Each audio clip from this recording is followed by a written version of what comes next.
तो गाइस कैसे हैं आप सब लोग। Dark spirit level martial artist के एपिसोड 1 के साथ हाजिर हूं। तो हर बार की तरह मैं आपको पहले से बता देता हूं। हो सकता है कि किसी और चैनल ने भी इस सीरीज को एक्सप्लेन किया हो। अगर आपने पहले से देखा हुआ है तो आप लोग रेस्ट करें, और जिन लोगों ने नहीं देखा हुआ तो वो लोग इस सीरीज को मेरे चैनल पर देख सकते हैं। तो हमारी फर्स्ट एपिसोड का स्टार्ट एक बहुत ही बुरी एंडिंग से होता है, जहाँ पर हमारे हीरो को दिखाया जाता है हमारे हीरो का कजन हमारे हीरो को बहुत ही बुरी तरह से पीट रहा होता है, क्योंकि हमारा हीरो इतना ज्यादा स्ट्रॉन्ग नहीं है। उसकी कल्टीवेशन लेवल काफी ज्यादा लो है, जबकि उसका कजन उससे ज्यादा स्ट्रॉन्ग है। तो हमारे हीरो का नाम लिन फेंग है। वो उसे काफी ज्यादा पीटता है, जिससे वो जख्मी होकर नीचे गिर जाता है। उसका कजिन उसे कहता है अब तुम बहुत ही जल्दी अपने बनाने वाले से मिलने वाले हो, और साथ ही वो अपनी पाम टेक्निक के साथ उसके मुंह पर हाथ रखता है और उसे ग्राउंड के अंदर दंसा देता है। और उसके कजन के इसी अटैक के साथ ही वो वहीं पर बेहोश हो जाता है, क्योंकि उसकी हालत बहुत ज्यादा खराब होती है। तो लिन फेंग के कजन का नाम लिन हैंग होता है। लिन हैंग वहाँ पर जोर जोर से हंसना शुरू कर देता है और कहता है अब जबकि मैंने इस कचरे को रास्ते से हटा दिया है तो मैं लिन हैंग अब अपनी फैमिली का यंग मास्टर बनूंगा और अगला लीडर भी मैं ही बनूंगा। तो इसी स्टोरी के साथ ही हमें जहाँ पर मार्शल आर्ट्स दुनिया के बारे में बताया जाता है कि उस वक्त की मार्शल आर्ट्स की दुनिया में आपके पास मार्शल आर्ट्स होना बहुत ज्यादा जरूरी है। जिसके पास मार्शल आर्ट्स होगी वही सबसे ज्यादा स्ट्रॉन्ग होगा। यहाँ पर स्ट्रॉन्ग कमजोर के ऊपर राज करता है। तो उस वक्त में वहाँ पर मार्शल आर्ट्स की बहुत ज्यादा अहमियत थी। अगर आप कल्टीवेट करने के बाद अपनी मार्शल आर्ट्स की टेक्निक्स को बहुत ज्यादा बढ़ाते हैं, आपके सामने पत्थर की बनी हुई दीवारें भी टिक नहीं पाएंगी। तो भी मार्शल आर्ट्स की विल को मास्टर कर लेता है। Specially dark spirit martial arts को रिवर्स और माउंटेन्स उसके सामने झुकते हैं। यहीं पर हमें 4 टाइप की मार्शल आर्ट स्पिरिट्स के बारे में बताया जाता है। सबसे पहले नेचर टाइप की मार्शल आर्ट स्पिरिट आती है, जिसके अंदर आपकी फायर, वुड, आइस और वाटर आ जाती है। उसके बाद मार्शल आर्ट्स ऑफ वेपन आती है, जिसके अंदर आपके वेपन्स आ जाते हैं, यानी आपकी तलवारें हो गई या फिर भाले हो गए। फिर पावर की मार्शल आर्ट स्पिरिट आती है, जो कि बीस्ट के पास होती है। अगर ये वाली मार्शल आर्ट्स आपके पास होगी तो आप एक बीस्ट जैसी स्ट्रेंथ रख सकते हैं। सबसे लास्ट पर यूनिक टाइप की मार्शल आर्ट स्पिरिट आती है, जो इस दुनिया में बहुत ही कम लोगों के पास होती है। तो यहीं से हमारे हीरो के बारे में बताया जाता है। हमारा हीरो कहता है मेरा नाम लिन फेंग है और इस वक्त मैं अपने मॉडर्न दौर के चाइना में एक स्टूडेंट हूँ, कॉलेज स्टूडेंट हूँ। लेकिन सड़क पार करते हुए अचानक गाड़ी के नीचे आने के बाद वहाँ पर मेरी मौत हो गई थी, और मेरे मरने के बाद मेरी सोल को मिस्टीरियसली यहाँ पर पास्ट की इस दुनिया के अंदर एक लड़के की बॉडी के अंदर डाल दिया गया है, जिसका नाम भी लिन फेंग है। ऐसे लगता है कि जैसे ये मेरा बरसों पुराना कोई जन्म है, जिसके अंदर दोबारा से मुझे जिंदा किया गया है। जिस लिन फेंग की बॉडी के अंदर मेरी सोल को ट्रांसफर किया गया है वो एक बहुत ही वीक सा लड़का है। सभी लोग उसे बहुत ज्यादा बेकार और कचरा समझते हैं। यहाँ पर कहानी कुछ ऐसी है। कहानी की शुरुआत में जिस लिन फेंग को उसके कजन ने मार दिया था, उस लिन फेंग की बॉडी के अंदर एक मॉडर्न वर्ल्ड का लिन फेंग आ जाता है। उसकी सोल उसकी बॉडी के अंदर आके दोबारा रीइंकार्नेट होती है। वो मॉडर्न वर्ल्ड का लिन फेंग यहाँ पर इस लिन फेंग की आइडेंटिटी लेने के बाद यहाँ पर अपनी स्ट्रेंथ को आगे बढ़ाएगा और वही इस कहानी का हीरो बनेगा। नेक्स्ट सीन हमारा लिन फेंग के घर का दिखाया जाता है। लिन फेंग वहाँ पर कजन से मार खाने के बाद कोमा में चला जाता है। कुछ लोग उसे उठाकर उसके घर ले आते हैं। लिन फेंग की आंख खुलती है तो वो अपने बिस्तर पर होता है। वो सामने की तरफ देखता है और कहता है मेरा घर तो बिल्कुल भी ऐसा नहीं दिखता, ये मैं कौन सी जगह पर आ गया हूँ। साथ ही उसे याद आता है कि मैं तो एक गाड़ी के नीचे आ गया था, मैं तो वहाँ पर मर गया था, फिर मैं यहाँ पर इस जगह पर कैसे हूँ। उसी वक्त उसे याद आता है हो सकता है कि मैं यहाँ पर इस बॉडी के अंदर रीइंकार्नेट हुआ हूँ। फिर थोड़ी देर में उसे इस सारी बात की समझ आ जाती है, जहाँ पर जो कुछ भी हुआ है। वो लिन फेंग की बॉडी को देखकर कहता है इसकी मेमोरीज के मुताबिक ये लड़का एक बहुत ही बेकार और कमजोर सा लड़का है, यानी कि इस दुनिया के लोगों के लिए ये कचरे से ज्यादा कुछ भी नहीं। लेकिन अब जबकि मेरी सोल इसकी बॉडी के अंदर है तो मुझे लगता है कि इस लड़के की किस्मत चमकने वाली है। लिन फेंग अपनी बॉडी से कहता है पिछली बार तो तुम अपने कजन से मार खाने के बाद वहाँ पर मर गए थे, लेकिन इस बार अब जबकि मैं तुम्हारी जगह पर हूँ, मैं तुम्हें यकीन दिलाता हूँ कि मैं तुम्हारी बॉडी का बहुत ही अच्छे से ध्यान रखूंगा, क्योंकि इस दुनिया में सिर्फ पावर ही तुम्हें बचा सकती है। अगर तुम स्ट्रांग हो तो सभी लोग तुम्हारी रिस्पेक्ट करेंगे। तुम्हारे पास पावर होनी चाहिए। इसके पास पावर है, वो दुनिया पर राज कर सकता है। साथ ही वो अपनी बॉडी के अंदर से अपनी स्पिरिचुअल पावर को रिलीज कर रहा होता है। लिन फेंग कहता है इस दुनिया में मुझे स्ट्रांग बनने के लिए अपनी कल्टीवेशन को बढ़ाना होगा और मार्शल आर्ट्स की मार्शल स्पिरिट को बहुत ज्यादा इंक्रीज करना होगा ताकि मेरा लेवल अप हो सके। लिन फेंग कहता है यहाँ पर हमारे पास सिर्फ मार्शल आर्ट्स की टेक्निक्स और साथ में स्पिरिचुअल पावर का होना काफी नहीं है, बल्कि हमारा हौसला और हमारी विल पावर ज्यादा होनी चाहिए, क्योंकि पुराने वाले लिन फेंग के पास बिल्कुल भी नहीं थी। लेकिन अब जबकि इसकी बॉडी के अंदर मैं हूँ तो अब ये भी बहुत ही जल्दी बदल जाएगा। दुनिया को एक बहुत ही स्ट्रॉन्ग लिन फेंग दिखाई देगा। तो इस लड़के की मेमोरीज है, और दूसरा मैं जिस मॉडर्न दुनिया से आया हूँ वो दुनिया भी सारी की मेमोरीज भी मेरे पास है। मैं दोनों की नॉलेज को यूज करते हुए यहाँ पर अपनी मार्शल आर्ट्स की कल्टीवेशन को बढ़ा सकता हूँ। तो लिन फेंग उठकर खड़ा हो जाता है तो उसकी बॉडी के अंदर से आने वाले लिन फेंग की मार्शल स्पिरिट बाहर निकलती है। लिन फेंग इस बात से बहुत ज्यादा हैरान होता है और कहता है ये क्या मेरी बॉडी के अंदर से मार्शल स्पिरिट बाहर निकल रही है। साथ ही वो कहता है नहीं, ये मेरी बॉडी से निकल नहीं रही बल्कि मेरी बॉडी के अंदर ऐड हो रही है। ये ये पुराने लिन फेंग की मार्शल स्पिरिट है। लगता है कि मेरी सोल इसकी बॉडी के साथ मर्ज कर रही है और इसकी बॉडी के अंदर जो स्पिरिचुअल एनर्जी थी वो मुझे अपने ओनर के तौर पर एक्सेप्ट कर रही है। फिर साथ ही हमारे लिन फेंग की बॉडी के अंदर से उसकी अपनी स्पिरिट पावर रिलीज होती है जो कि डार्क स्पिरिट होती है कि पूरी बॉडी वहाँ पर डार्क कलर के ऑरा से कवर हो जाती है। यहाँ पर दोनों स्पिरिट्स के रिलीज होने के बाद लिन फेंग सामने की तरफ देखता है तो उसे पुराने लिन फेंग की मार्शल स्पिरिट दिखाई देती है जो कि एक स्नेक टाइप की मार्शल स्पिरिट होती है। लिन फेंग कहता है ये तो बस एक छोटा सा स्नेक है, हालांकि इसके पास 20 टाइप की स्पिरिट है लेकिन ये बहुत ज्यादा कमजोर है, इसी वजह से इसे कचरा कहा जाता रहा है। और इस वक्त मेरी बॉडी के पीछे जो ब्लैक कलर की स्पिरिट है, लगता है कि ये मेरी नई स्पिरिट है, वो मेरी अपनी स्पिरिट है। इसको देखकर ही लगता है कि ये बहुत ज्यादा खतरनाक किस्म की स्पिरिचुअल पावर है और ये एक यूनिक पावर है। मैं इसको आज के पास डार्क स्पिरिट पावर कहा करूंगा। तो लिन फेंग जल्दी से अपने कपड़े पहन लेता और कहता है तो इसका मतलब तो ये है कि आज के बाद मेरे पास 2 स्पिरिट्स हैं। तो पुराने वाले लिन फेंग की स्नेक टाइप की स्पिरिट है और मेरी यूनिक पावर जो कि डार्क स्पिरिट है। तो लिन फेंग अपने कपड़े पहनने के बाद अपने रूम से बाहर निकलता है। तो जैसे ही वो घर से बाहर निकलता है तो सामने उसका ट्रेनिंग ग्राउंड होता है। लिन फेंग कहता है तो मेरी पुरानी बॉडी के मालिक का ये ट्रेनिंग ग्राउंड है, वो यहीं पर अपनी ट्रेनिंग किया करता था। वहाँ पर काफी बड़े बड़े पिलर्स लगे होते हैं जिनके साथ वो ट्रेनिंग किया करता था। लिन फेंग कहता है टाइमिंग बहुत ज्यादा अच्छी है, ऐसे भी मैं अपनी नई डार्क स्पिरिट को यहाँ पर ट्राई करना चाहता हूँ कि मेरी डार्क स्पिरिट के साथ मेरी स्पिरिट पावर कितनी ज्यादा बढ़ गई है। लिन फेंग की फैमिली में एक बहुत ही स्पेशल टेक्निक है जिसका नाम 9 हैवी वेव्स है। 9 हैवी वेव्स टेक्निक को यूज करते हुए अपनी पाम को सामने की तरफ करता है, उसके अंदर से बहुत सारी स्पिरिट एनर्जी रिलीज होती है। सामने जितने भी पिलर्स होते हैं वो सारे के सारे स्टोन पिलर्स वहीं पर टूट जाते हैं। वहाँ पर एक जबरदस्त धमाका होता है। लिन फेंग बहुत ज्यादा खुश हो जाता है और कहता है ये तो बिल्कुल भी बुरा नहीं है, मुझे ये बहुत ज्यादा पसंद आया। कि मैंने प्रिडिक्ट किया था, मेरी पावर वाकई में बढ़ चुकी है। इस वक्त मैं अपने 7th लेवल पर पहुंच चुका हूँ, यानी कि आज के बाद कोई भी यहाँ पर मुझे कचरा नहीं कहेगा। तो लिन फेंग अभी वहीं पर खड़ा होता है कि उसी वक्त पीछे से उसके फादर निकलते हैं और उसे कहते हैं बेटे तुम यहाँ पर क्या कर रहे हो, तुम्हारी बॉडी अभी पूरी तरह से हील नहीं हुई, तुम्हें वापस जाकर अपने रूम में रेस्ट करनी चाहिए। लिन फेंग उसे कहता है फादर आपको परेशान होने की जरूरत नहीं है, मेरी बॉडी पूरी तरह से ठीक हो चुकी है, अब मुझे और ज्यादा बिस्तर के ऊपर रेस्ट करने की जरूरत नहीं है। फादर उसे कहते हैं मुझे इस बात से बहुत ज्यादा खुशी हुई, तुम्हारी बॉडी के ऊपर काफी गहरे जख्म थे लेकिन वो बहुत ही जल्दी हील हो गए। फादर उसे कहते हैं मुझे लगता है कि तुम्हारे साथ ये जो भी हादसा हुआ है ये सब कुछ तुम्हारे उन दोनों कजिन्स ने किया होगा। उन दोनों के अलावा यहाँ पर और कौन हो सकता है जो तुम्हें मारना चाहता है। मुझे तो लगता है कि वो वाकई में तुम्हें वहाँ पर मारना चाहते थे लेकिन वो अपने मकसद में कामयाब नहीं हो सके। लिन फेंग अपने फादर से कहता है फादर आपको मेरे लिए ज्यादा परेशान होने की जरूरत नहीं है, अब जबकि मैं बिल्कुल ठीक हो चुका हूँ। मेरे साथ जिसने भी ये सब कुछ किया है मैं उसको खुद ही संभाल लूंगा, आपका बेटा बड़ा हो चुका है। फादर भी उसकी बात सुनने के बाद काफी ज्यादा हैरान होती है और कहती है इसको देखकर ही महसूस हो रहा है जैसे कि मेरा बेटा काफी ज्यादा चेंज हो चुका है, ये पहले से बहुत ज्यादा स्ट्रॉन्ग लग रहा है। फादर सोच रहे होती है अगर वाकई में इस हादसे के बाद मेरा बेटा पहले से स्ट्रॉन्ग हो गया है, मुझे लगता है कि इसके ऊपर जो अटैक हुआ है वो इतना भी बुरा नहीं था, ये मेरे लिए एक ब्लेसिंग से कम नहीं है। फिर साथ ही फादर की नजर वहाँ पर स्टोन पिलर्स के ऊपर पड़ती है, वो उसे कहते हैं लिन फेंग यहाँ पर इन सारे स्टोन पिलर्स के साथ क्या हुआ, ये सारे के सारे गिर कैसे गए। लिन फेंग स्टोन पिलर्स की तरफ देखकर अपने फादर से कहता है फादर इसके लिए भी आपको परेशान होने की जरूरत नहीं है, मुझे लगा शायद मेरी स्पिरिट पावर बढ़ गई है, इसी वजह से मैं यहाँ पर आकर ट्रेनिंग कर रहा था और ट्रेनिंग के दौरान ये सारे स्टोन पिलर्स गिर गए और टूट गए। फादर उसकी बात सुनने के बाद फिर से सोच रहे होते हैं सारे पिलर्स को तोड़ना कोई आसान काम नहीं है, मुझे लगता है कि इसने यहाँ पर जो ब्लास्ट किया है अंदर 7000 पाउंड की पावर तो जरूर होगी, इसका मतलब यह है कि मेरा बेटा 7th की लेयर तक पहुँच चुका है। लेकिन अचानक से ऐसा कैसे हो सकता है, मार खाकर वापस आने से पहले तक तो ये काफी लंबे अरसे तक 5th लेवल तक अटका रहा है, इसी वजह से सभी लोग इसको कचरा समझ रहे थे।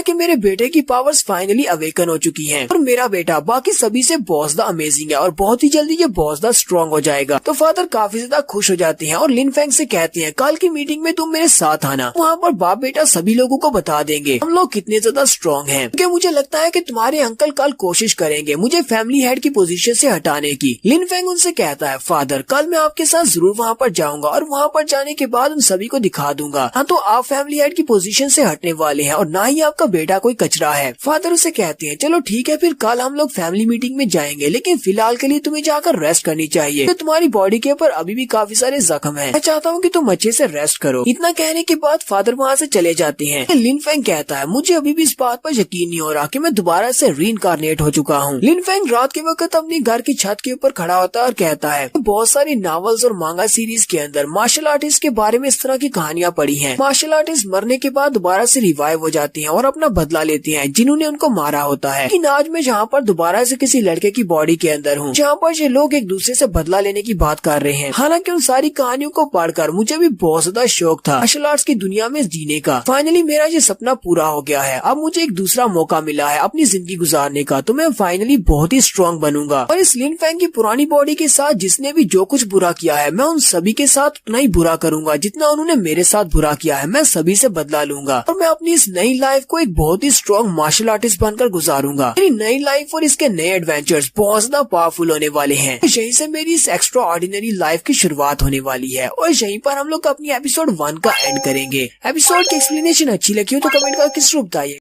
हेलो गाइस, कैसे हैं आप सब लोग। डार्क स्पिरिट की सेकंड एपिसोड के साथ हाजिर हूँ। तो लास्ट एपिसोड के एंड पे हमने देखा था लिन फैंग एक नई बॉडी के अंदर आ चुका है जिसका नाम भी लिन फैंग था, लेकिन अब उसके पास डबल स्पिरिट है। एक उसकी अपनी डार्क स्पिरिट है और दूसरी पुरानी बॉडी की अपनी स्पिरिट है जो कि स्नेक टाइप की स्पिरिट है, यानी कि अब उसकी स्ट्रेंथ बहुत ज्यादा बढ़ने वाली है। पिछली एपिसोड में उसके फादर ने उसे कहा था कि कल फैमिली की मीटिंग में तुम मेरे साथ चलना। तो इस एपिसोड की शुरुआत में वो दोनों फैमिली मीटिंग में जाते हैं क्योंकि फैमिली के बाकी के सारे मेंबर्स भी वहीं पर होते हैं और उन सभी को अच्छी तरह से पता होता है कि लिन के बेटे लिन फैंग को उसके कजिन्स ने बहुत ही बुरी तरह से पीटा था और अधमरी हालत में सेक्टर से उसे वापस लाया गया था। जहाँ पर मार्शल आर्ट्स की दुनिया में अगर किसी को अधमरी हालत में जिंदा वापस लाया जाए तो ये बहुत बड़ी रिग्रेट और शेम की बात है। कोई भी ऐसा नहीं चाहेगा। यहाँ पर मार्शल आर्ट्स की दुनिया में आप लोग फाइट करते हुए मरना तो पसंद करेंगे लेकिन जख्मी होकर घर वापस आना नहीं पसंद करते। वो सभी लोग जहाँ पर इन दोनों के बारे में बातें कर रहे होती है वो लोग कहते हैं लिन हाई को तो जरा भी शर्म नहीं आती, वो अपने बेटे को यहाँ पर लेकर आ गया है। कुछ दिन पहले यूनहाई सेक्टर के कुछ लड़के लिन हाई के बेटे लिन फैंग को अधमरी हालत में उठाकर वापस लेकर आए थे। इस बार की फैमिली मीटिंग में लिन फैमिली के दोनों बड़े एल्डर्स भी हैं। लगता है आज की मीटिंग में जहाँ पर डिसाइड होने वाला है कि नया फैमिली का हेड कौन बनेगा। सेकंड अंकल हमेशा से ऐसा चाहते थे कि वो लिन हाई को हटाकर उसकी जगह पर फैमिली के हेड बन जाएं और आज वो जहाँ पर इस बात को मुद्दा बनाएंगे। लिन फैंग जो कि अपने फादर के पीछे पीछे चल रहा होता है, वहीं पर उसका कजन भी खड़ा होता है। वो उसे कहता है कमीने कहीं के तुम अभी तक जिंदा हो, तो वाकई में बहुत ज्यादा लकी हो। हालांकि तुम सिर्फ एक कचरे हो लेकिन अभी तक जिंदा हो। लेकिन जरा तुम्हारी हिम्मत तो देखो, तुम्हें तो शर्म आनी चाहिए। जहाँ पर आते हुए तुम सभी एल्डर्स के सामने जहाँ पर कैसे आ सकते हो। तुमने हमारी लिन फैमिली के नाम पर दाग लगा दिया है। तो उसके इस कजन का नाम लिन जुन होता है। लिन फैंग उसे कहता है अगर तुमने एक और लफ्ज कहा तो उसके बाद मैं तुम्हें दिखाऊंगा कि मैं कचरा हूँ या क्या हूँ। तो फादर उसे कहते हैं बेटा तुम्हें इसके साथ बहस करने की जरूरत नहीं है। जैसा कि तुम देख सकते हो कि तुम्हारे कजन लिन जुन के अंदर जरा भी तमीज नहीं है। इतने सारे एल्डर्स और अंकल्स के होते हुए वो यहाँ पर तुमसे बहस कर रहा है। इसकी तरह नहीं बनना, चुपचाप मेरे साथ आ जाओ। आज फैमिली मीटिंग में वैसे भी मैं सभी के मुंह बंद करवा दूंगा। लिन फैंग अपने फादर से कहता है ठीक है फादर, और वो उनके पीछे चल पड़ता है। वो सभी लोग जैसे वहाँ पर जाकर बैठ जाते हैं तो फैमिली के जो थर्ड अंकल होते हैं यानी लिन फैंग के तीसरे अंकल होते हैं वो उठकर खड़े होते हैं और कहते हैं यहाँ पर हमारी फैमिली के जितने भी एल्डर्स हैं मैं उन सभी को बता दूं, कुछ दिन पहले यूनहाई सेक्टर के लोग हमारे पास आए थे और वो वहाँ से लिन फैंग को उठाकर लाए थे। लिन फैंग ने वहाँ पर बहुत ही बुरी तरह से मार खाई थी। इतनी सारी मार खाने के बाद वो कोमा की हालत में था। क्या आपको पता है कि इसकी वजह से हमारी लिन फैमिली के नाम पर एक दाग लग गया है। ये हमारे लिए बहुत ही बड़ी डिस्ग्रेस की बात है। इसलिए मैं यहाँ पर आप सभी के सामने ये प्रस्ताव रखना चाहता हूँ कि लिन फैंग को फैमिली से बेदखल कर दिया जाए, इसे फैमिली से निकाल दिया जाए, ये इस लायक नहीं है। लिन फैंग के फादर उठकर खड़े हो जाते हैं और उसे कहते हैं थर्ड ब्रदर बस बहुत हो गया, तुम ऐसा नहीं कह सकते। तुम ये बात अच्छी तरह से जानते हो कि फैमिली का हेड इस वक्त मैं हूँ। फैमिली का हेड होने के नाते अपनी फैमिली के बारे में जो भी डिसाइड करना है वो मैं डिसाइड कर सकता हूँ। तुम्हें मेरे बेटे के बारे में फैसला लेने की जरूरत नहीं है। जाओ जाकर चुपचाप अपनी सीट पर बैठ जाओ। तो यहीं पर फादर के साथ ही लिन फैंग के बड़े अंकल भी बैठे होते हैं। ये टोटल 3 भाई हैं। भाई का नाम लिन बा होता है। लिन बा उसे कहते हैं हाँ ये बात हम सभी लोग अच्छी तरह से जानते हैं कि तुम्हें फैमिली का हेड बनाया गया है, लेकिन तुम थर्ड ब्रदर से इस तरह बात नहीं कर सकते। वो भी क्लैन का एक लीडर है, वो भी यहाँ पर क्लैन को रिप्रेजेंट कर रहा है। तुम्हारे बेटे की वजह से हमारे पूरे क्लैन को नुकसान पहुँचा है, हमारी इज्जत दाव पर लगी है। लिन फैंग के फादर उसे कहते हैं तुम तो बस यहाँ पर मेरी फैमिली हेड की पोजीशन लेना चाहते हो, इसलिए तुम सभी लोगों ने मिलकर ये प्लान बनाया है। तो तुम्हें लगता है कि मुझे इस सब के बारे में नहीं पता कि ये सारा तुम्हारा अपना प्लान है। लिन फैंग के फादर जल्दी से उठकर बाहर निकल आते हैं और उसे कहते हैं चलो ठीक है मैं तुम्हारे इस प्लान को पूरा करने में तुम्हारा साथ देता हूँ। क्यों ना हम दोनों यहाँ पर एक फाइट करें, जो भी हम में से जीतेगा नया फैमिली का हेड बन जाएगा और जो हारेगा उसे यहाँ से जाना पड़ेगा। और उसके बाद जब मैं इस फाइट को जीत जाऊंगा कोई भी यहाँ पर अपनी बकवास नहीं करेगा, सभी लोग अपने मुंह बंद रखेंगे। थर्ड ब्रदर भी जल्दी से बाहर निकल आते हैं और कहते हैं हाँ क्यों नहीं, क्या तुम्हें लगता है कि मैं अपने छोटे भाई से डरता हूँ? ठीक है हम लोग फाइट करते हैं। वहीं पर फैमिली के एल्डर्स भी खड़े होते हैं। एक एल्डर बड़े एल्डर से कहते हैं, एल्डर लिन हाई को लगता है कि ये बहुत ज्यादा स्ट्रॉन्ग है, ये जहाँ पर किसी को भी चैलेंज कर सकता है, जहाँ तक कि इसने अपने बड़े भाई को भी चैलेंज कर दिया। लगता है कि हमें इसे एक अच्छा सबक सिखाना चाहिए। ग्रैंड एल्डर उनसे कहते हैं, मुझे तो नहीं लगता कि इसे सबक सिखाने की जरूरत है, जबकि ये दोनों जहाँ पर फाइट करने वाले हैं, जो भी इनमें से जीतेगा उसे हम लोग नया फैमिली का हेड बना देंगे। लिन हाई के लिए इतनी ही सजा काफी रहेगी। वो सभी लोग चुपचाप वहाँ पर इस फाइट को देखने के लिए रेडी हो जाते हैं। लेकिन उसी वक्त लिन हाई अपनी पावर्स को रिलीज करते हैं और उनकी बॉडी के अंदर से बहुत सारी आइस स्पिरिट निकलती है, क्योंकि इनके पास नेचर टाइप की स्पिरिट एनर्जी है। लिन हाई जैसे वहाँ पर अपनी आइस स्पिरिट को रिलीज करते हैं तो वो सिर्फ एक ही अटैक के साथ अपने बड़े भाई को वहाँ पर एक बड़े से आइस क्रिस्टल में जमा देते हैं और वो भी वहाँ पर चिल्लाना शुरू कर देते हैं। थर्ड ब्रदर कहते हैं, ऐसा कैसे हो सकता है, इसका आइस स्पिरिट तो पहले से बहुत ज्यादा स्ट्रॉन्ग हो चुकी है। साथ ही लिन हाई अपनी आइस के क्रिस्टल को तोड़ते हैं। उसके थर्ड ब्रदर काफी ज्यादा जख्मी हो जाते हैं, उनके मुंह से ब्लड निकल रहा होता है, वहीं पर नीचे गिर जाते हैं। गिरने के बाद लिन बाओ से कहते हैं, सेकंड ब्रदर मैंने तो ऐसा सोचा भी नहीं था कि तुम्हारी कल्टीवेशन इतनी ज्यादा बढ़ चुकी है, तुम तो बहुत ज्यादा स्ट्रॉन्ग हो चुके हो। बाकी के सभी लोग भी बातें करना शुरू कर देते हैं और कहते हैं, फैमिली हेड को सिर्फ एक ही स्ट्राइक लगी अपने थर्ड ब्रदर को हराने के लिए, उन्होंने अपने बड़े भाई को सिर्फ एक ही अटैक के साथ हरा दिया। इसका मतलब ये है कि फैमिली हेड बहुत ज्यादा स्ट्रॉन्ग है। ग्रैंड एल्डर भी उनकी पावर्स को देखने के बाद कहते हैं, लिन हाई ने अपने आइस बाउंड स्किल को 8वें लेवल तक कल्टीवेट कर लिया है, ये तो काफी ज्यादा स्ट्रॉन्ग हो चुका है। लिन हाई वहाँ पर अपने भाई को हराने के बाद ग्रैंड एल्डर से कहते हैं, एल्डर्स प्लीज आप अपनी इस मीटिंग को कंटिन्यू करें। ग्रैंड एल्डर उसे कहते हैं, लिन हाई तुम्हें यहाँ पर इतना ज्यादा सीरियस होने की जरूरत नहीं है, हमारी मीटिंग तो यहाँ पर खत्म हो चुकी है। जैसा कि फैमिली के सभी लोगों ने ये सब कुछ देख लिया है कि तुम आज भी उतने ही स्ट्रॉन्ग हो जितने पहले कभी स्ट्रॉन्ग हुआ करते थे। तुमने यहाँ पर अपनी पावर दिखाकर सभी फैमिली मेंबर्स को मोटिवेट किया है कि सभी को तुम्हारी तरह अपनी कल्टीवेशन को बढ़ाना चाहिए। ये मीटिंग यहीं पर खत्म करते हैं, सभी ने ये सब कुछ देख लिया है, ये सभी लोग जा सकते हैं। मास्टर लिन हाई कहते हैं, ठीक है ग्रैंड एल्डर, तो मैं सबसे पहले यहाँ से जाना चाहूंगा। वो जैसे ही नीचे सीढ़ियाँ उतर कर जाने लगते हैं, वहीं पर थर्ड ब्रदर खड़े होते हैं कि लिन हाई के छोटे भाई हैं। वो उसे कहते हैं, मैं देखता हूँ कि तुम कब तक अपने इस छोटे कचरे को अपने पीछे प्रोटेक्ट करते रहोगे, हमेशा इसको बचाने के लिए यहाँ पर मौजूद नहीं रहोगे। जब ये कजन लिन जुन भी कहता है, मेरे फादर बिल्कुल ठीक कह रहे हैं, आपका बेटा तो एक कचरा है और हमारी फैमिली के नाम के ऊपर एक बहुत बड़ा धब्बा है। लिन हाई अपने छोटे भाई से कहते हैं, मैं चाहता हूँ कि तुम अपने बेटे के मुंह पर लगाम लगाओ कि अगर वो इसी तरह की बकवास बातें करता रहा तो किसी दिन वो या तो मेरे हाथों से या फिर मेरे बेटे के हाथों से मारा जाएगा। मैं अपने बेटे को थोड़ी सी तमीज सिखानी चाहिए। लिन फैंग आगे बढ़ता है और लिन जुन से कहता है, लिन जुन तुम यहाँ पर हर रोज एक ही बात करते हो कि मैं एक बहुत बड़ा कचरा हूँ, मैंने फैमिली के नाम के ऊपर दाग लगा दिया, तुम्हें वाकई में लगता है कि मैं एक कचरा हूँ? अगर मैं यहाँ पर इन सभी के सामने तुम्हें हरा दूं के बाद मुझे बताओ कि हम दोनों में से कचरा कौन होगा? लिन जुन भी आगे से हंसना शुरू कर देता है और कहता है, लगता है कि तुम्हारा दिमाग भी खराब हो चुका है, मार खाने की वजह से तुम्हारे सर पर चोट लगी है, तुम पागल तो नहीं हो गए? तुम्हें लगता है कि तुम अपने आप को मेरे साथ कंपेयर कर सकते हो? लिन फैंग उसके सामने खड़ा हो जाता है और उसे कहता है, बकवास बंद करो, अगर तुम्हें मुझसे फाइट करनी है तो फाइट करो और उसके बाद देखते हैं कि कौन कचरा है और कौन पावरफुल है। लिन जुन उसे कहता है, मुझे भी तुमसे जरा भी डर नहीं लगता, चलो फाइट करते हैं। लिन जुन के फादर उसे कहते हैं, बेटे इस लड़के को अच्छा सबक सिखाना, सभी को दिखा दो कि तुम कितने ज्यादा काबिल हो।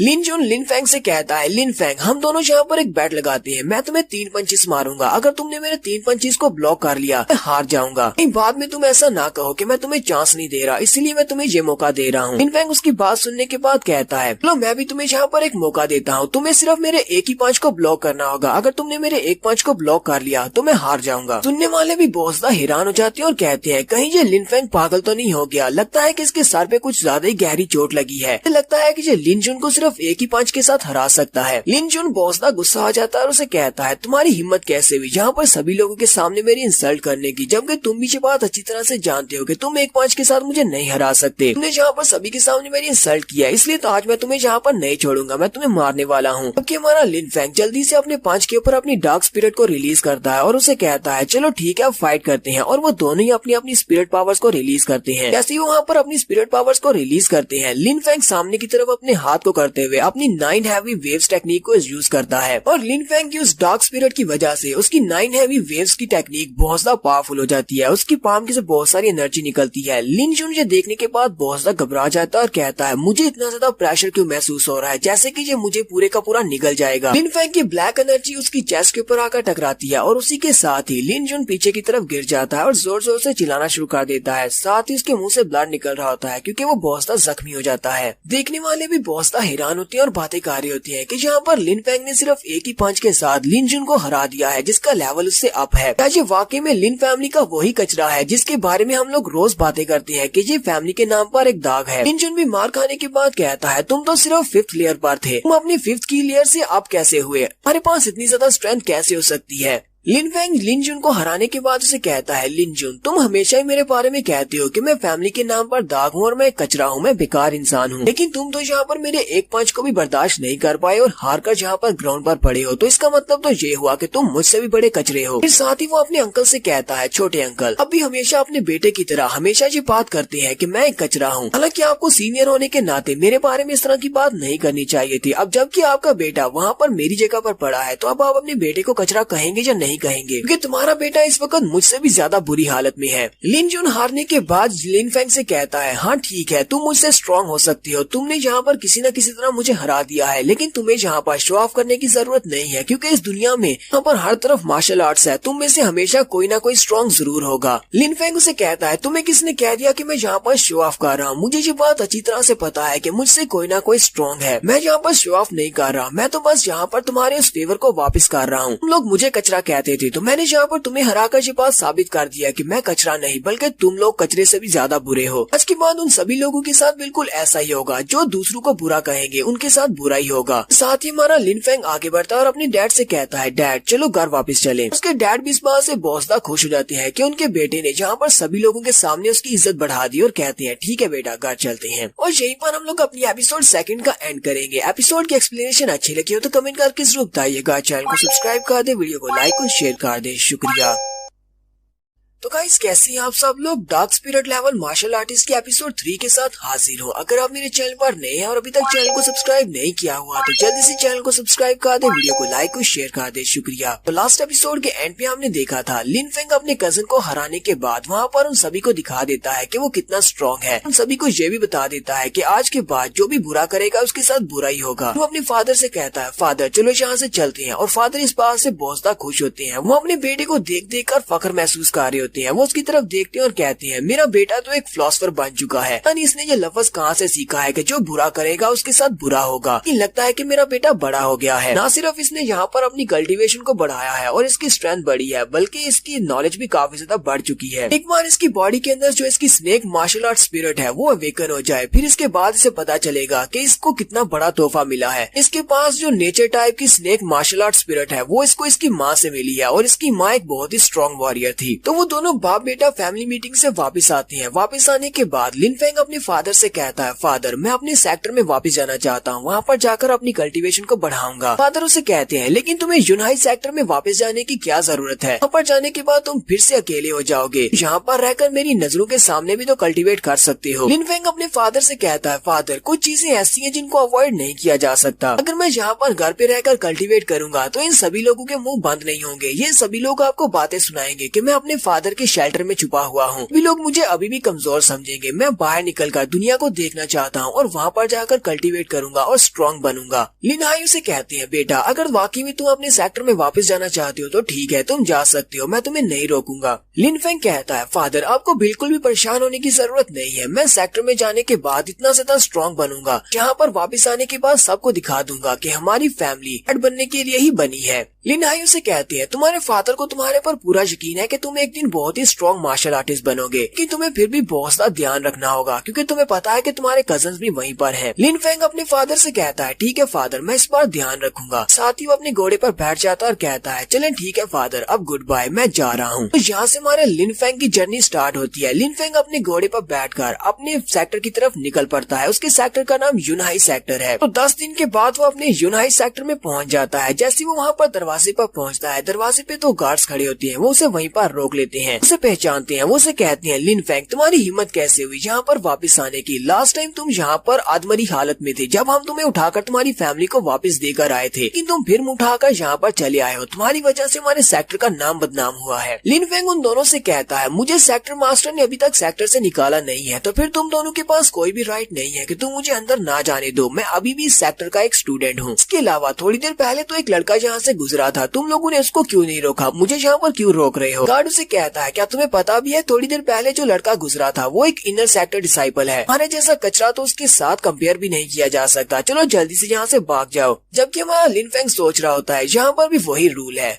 स्ट्रॉन्ग हमेशा कमजोर को बुली करता है। लगता है कि मैं बहुत ज्यादा कमजोर हूँ, इसी वजह से ये सब कुछ मेरे साथ ऐसे कर रहे हैं। जल्दी से अपनी डार्क स्पिरिट को रिलीज करता है, अपने हाथ को सामने की तरफ करते हुए अपनी हैवी वेव टेक्निक को रिलीज करता है और उन दोनों गार्ड्स के ऊपर अटैक करते हुए उन्हें वहीं पर नीचे फेंक देता है। वो दोनों भी बहुत ज्यादा हैरान होते हैं और मार खाने के बाद वहीं पर गिर जाते हैं। लिन उन दोनों से कहता है, शुक्र करो कि इस वक्त मैं इस मूड में नहीं हूँ, तुम दोनों की जान लूं, इसलिए तुम दोनों को जिंदा छोड़ देता हूँ। अगली बार मेरे सामने इस तरह बिहेव मत करना, क्योंकि अगली बार मैं तुम्हारे पर जरा भी तरस नहीं खाऊंगा। मैं तुम्हारे हाथ पांव काट दूंगा, यहाँ पर तुम्हारी कल्टीवेशन को सील कर दूंगा। तो हमारा लिन फेंग यहाँ पर दरवाजे से एंटर होने के बाद सीधा हमारी बुक पेविलियन की तरफ जाता है। यहाँ पर लाइब्रेरी के अंदर मार्शल आर्ट्स के बहुत सारे टेक्निक्स और किताबें रखी हुई है। वहीं पर स्टार पेविलियन के बाहर एक एल्डर खड़े होते हैं। लिन फेंग वहीं पर जाकर अपने घोड़े को रोकता है और उस एल्डर के सामने खड़ा होकर कहता है, ग्रीटिंग्स एल्डर, मेरा नाम लिन फेंग है और मैं यहाँ पर स्टार पेविलियन में अपने लिए सूटेबल मार्शल आर्ट्स की टेक्निक्स लेने के लिए आया हूँ। वो एल्डर उसे देखते ही कहते हैं, तो इस वक्त तुम अपनी 7th की लेयर पर हो। क्योंकि तुम 7th की लेयर पर हो इसलिए तुम स्टार पेविलियन के फर्स्ट लेवल को ही यूज कर सकते हो। सेकंड लेवल पर जाने की तुम्हें इजाजत नहीं है। फर्स्ट लेवल में जाओ और वहाँ से अपने लिए सिर्फ 2 ही कल्टीवेशन की बुक्स को लेना, ज्यादा मत लेना। अपने लिए मार्शल आर्ट्स की बुक्स को पिक करने के बाद वापस मेरे पास आना। लिन फेंग भी इस बात से काफी ज्यादा हैरान होता है और कहता है, लगता है कि ये एल्डर काफी ज्यादा पावरफुल है। लिन फेंग कहता है, मेरी मॉडर्न लाइफ में मुझे एक टीवी शो याद है, एक मूवी के अंदर इस तरह की एक एल्डर होती है जो कि हर वक्त शराब पीते रहती है, लेकिन असल में वो बहुत ही महान मास्टर होते हैं। लगता है कि ये भी उसी तरह का एक महान मास्टर है जो कि यहाँ पवेलियन के बाहर बैठा है। इसने देखते ही पहचान लिया कि मैं इस वक्त अपनी 7th की लेयर पर हूँ। मुझे इसकी रिस्पेक्ट करनी चाहिए क्योंकि मुझे हो सकता है कि इससे काफी सारे टिप्स मिल सके, क्योंकि ये मास्टर बहुत ज्यादा स्ट्रॉन्ग हो सकता है। यहाँ पर इस पूरे के पूरे मार्शल आर्ट स्क्रॉल की बिल्डिंग को